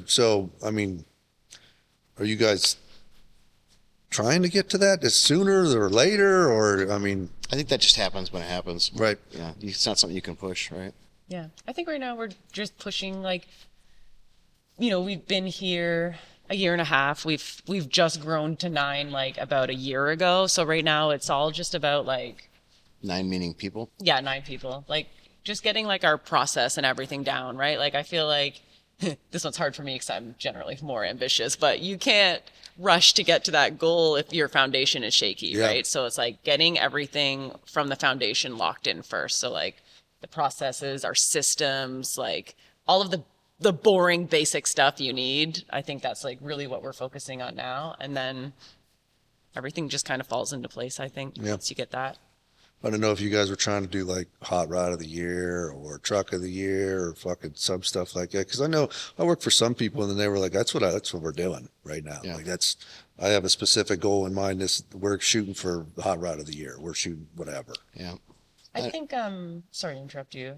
I don't want to say that always comes from like an ego place. Like I get that there's certain bragging rights with that, but I think it's a toolbox. I think we look at this business more as, like I said in the beginning, like building enterprise value. Like, so we're looking at it more from like a business perspective than like, I have to win this award to feel good. It's like, no, I want our business to be like. So if you ditch your bottom line and put all your efforts into getting some award, build a car at a loss just so you get that award, where are you now? Like you get those bragging rights and like your ego feels okay, you got good. the shiny award, you feel great about yourself. And if that's your goal, that's totally fine, yeah, right? right, Like no shade on that. Say too, like I don't know how it's been for other people, but I've seen I mean, I never built a Ridler car or anything, but I've seen people build something fantastic and get, magazine articles and all that stuff.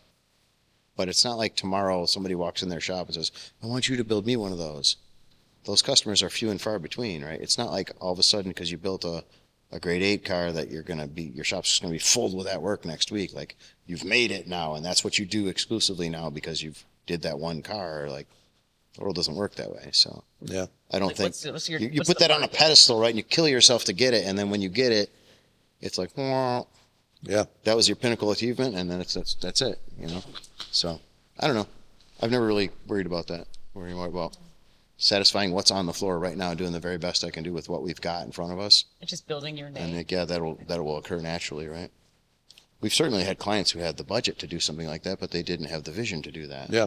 Like our one client's a drag racer. He could care less about the Ridler Award, but he's the best client ever. The Greg guy was talking about, So it doesn't matter to me as long as I'm building stuff that people love. And Yeah, I guess we've never really been like a big, like chasing those accolades, or it's never really been that.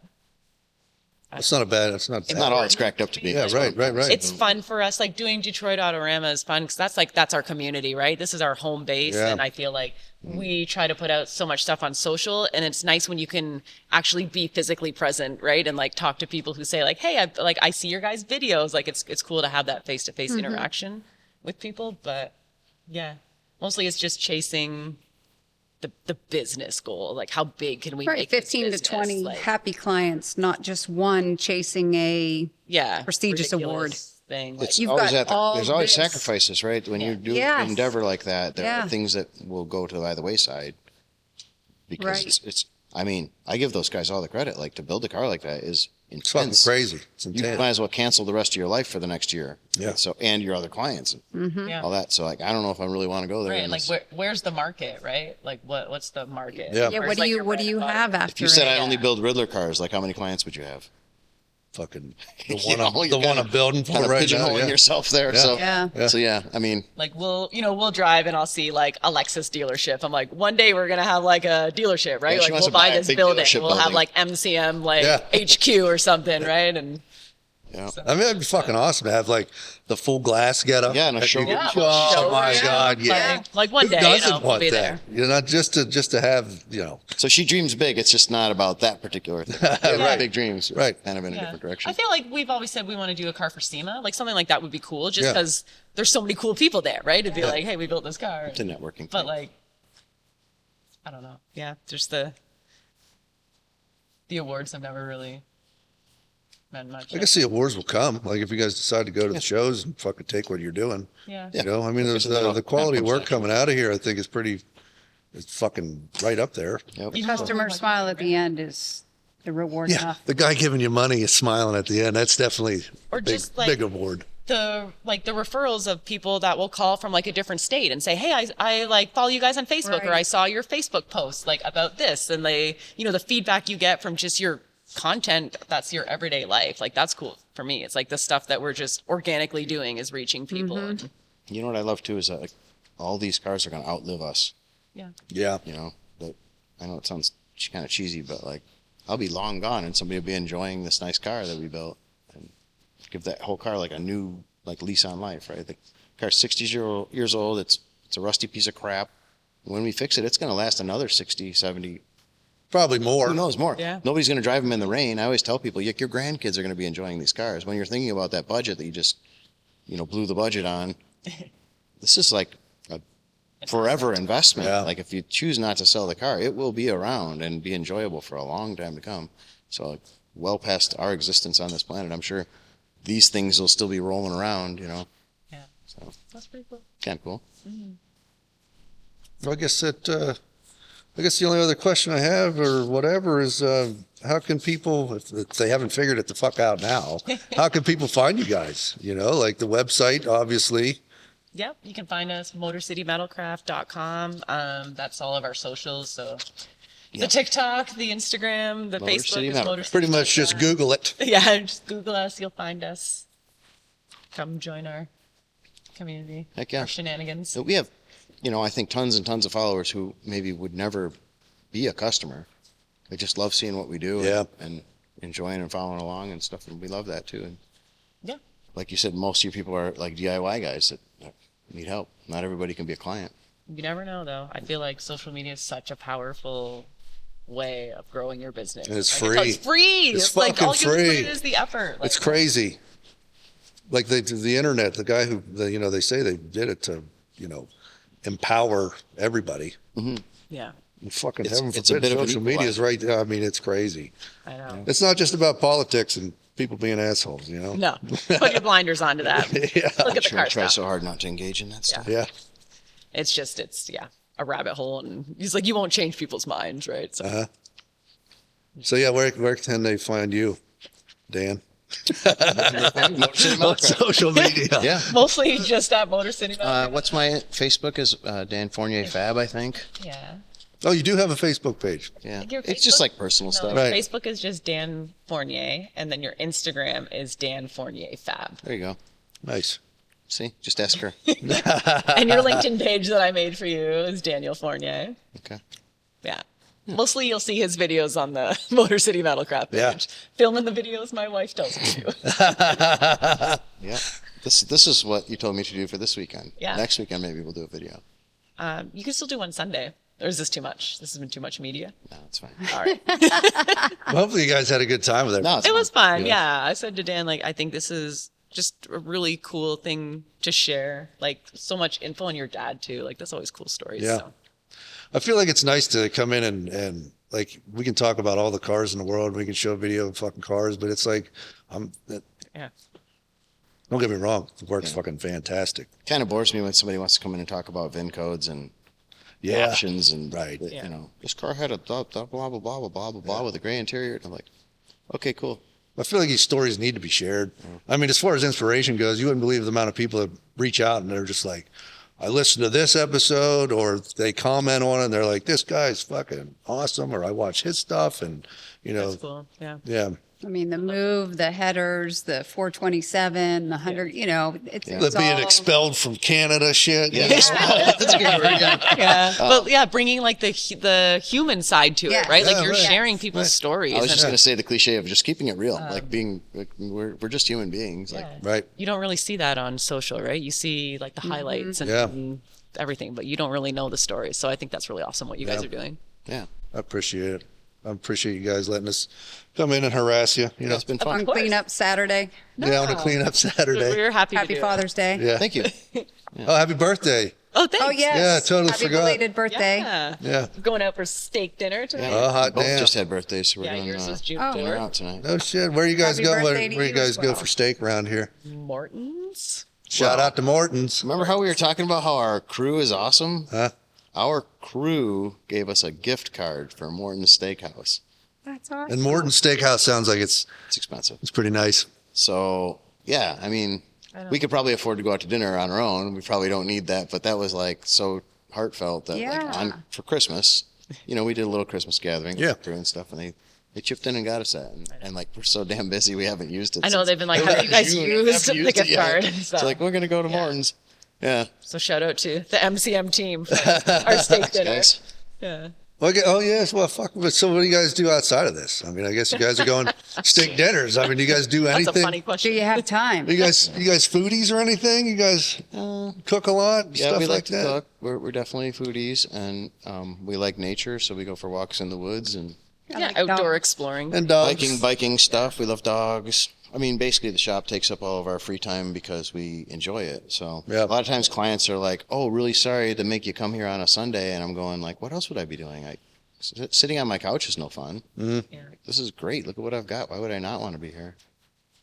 So, no, we're pretty dedicated. Yeah. Sometimes we like force each other to take a break. I like gun range. You like shooting. Yeah, I go shoot once in a while.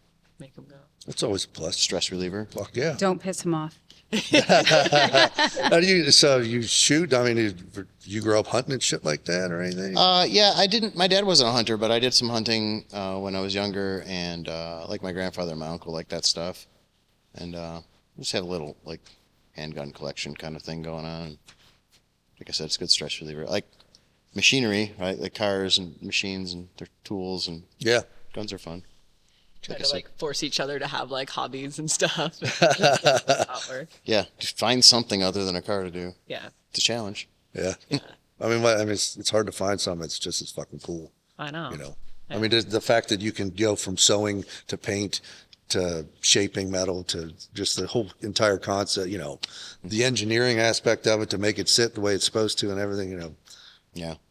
I mean, obviously, we could just keep going with this conversation. I know. Just- And I think that's like maybe that's a great point because people will say like, oh, what do you do in your spare time or for fun? But maybe forget that like this is fun, right? Like I mean, there's like challenging moments, but it doesn't really feel like work. And I think when you're building something that's new, it's like you have to front load that effort, right? Then you can enjoy the rewards of your business later. But it's that initial upfront investment. Like I'd rather be working really hard now so that I can enjoy all the effort that we put in. And that's what we say. Yeah. It doesn't really feel like work. It's fun. So If my normal day consists of my favorite thing combined with some stresses, with juggling customers and billing and crap like that and taking phone calls, like that's the stressy part. The work is the fun part. So on the weekend, it's just the fun part. It's just the fun part. It's actually focus on that building that set of headers or whatever. That's actually what I enjoy doing. So Yeah. it's like that nice, the shop's nice and quiet. There's not 6 employees asking me questions or clients aren't blowing up my phone. yeah, that's true. Sometimes you can do some really like Yeah, where there's something it's he the needs best. to do and he's like, I'm going to need like 5 or 6 hours uninterrupted to do this. He can just come in on a weekend and it's like you jam your tunes and no one's in here and you just get it done and feel good. But yeah, we could definitely talk for hours and hours. Oh, hell yeah. Yeah. You guys are yeah. easy to talk to. Thanks. It's been so much fun. Yeah, I Good. appreciate it. Thanks for giving us the time. Yeah. Yeah. Been a great time. Yeah, so if you haven't fucking figured it out, Motor City Metalcraft. What's the town? Still Mount Clemens. Still Mount Clemens. Sorry, I'm fucking horrible about that. My all good. goodness. And again, thanks, everybody. Hopefully you guys enjoyed this episode. Another shout out to our sponsor, IBF Hot Rods. It's all about the build. And cheers. This one's to you guys. And we'll talk to you later.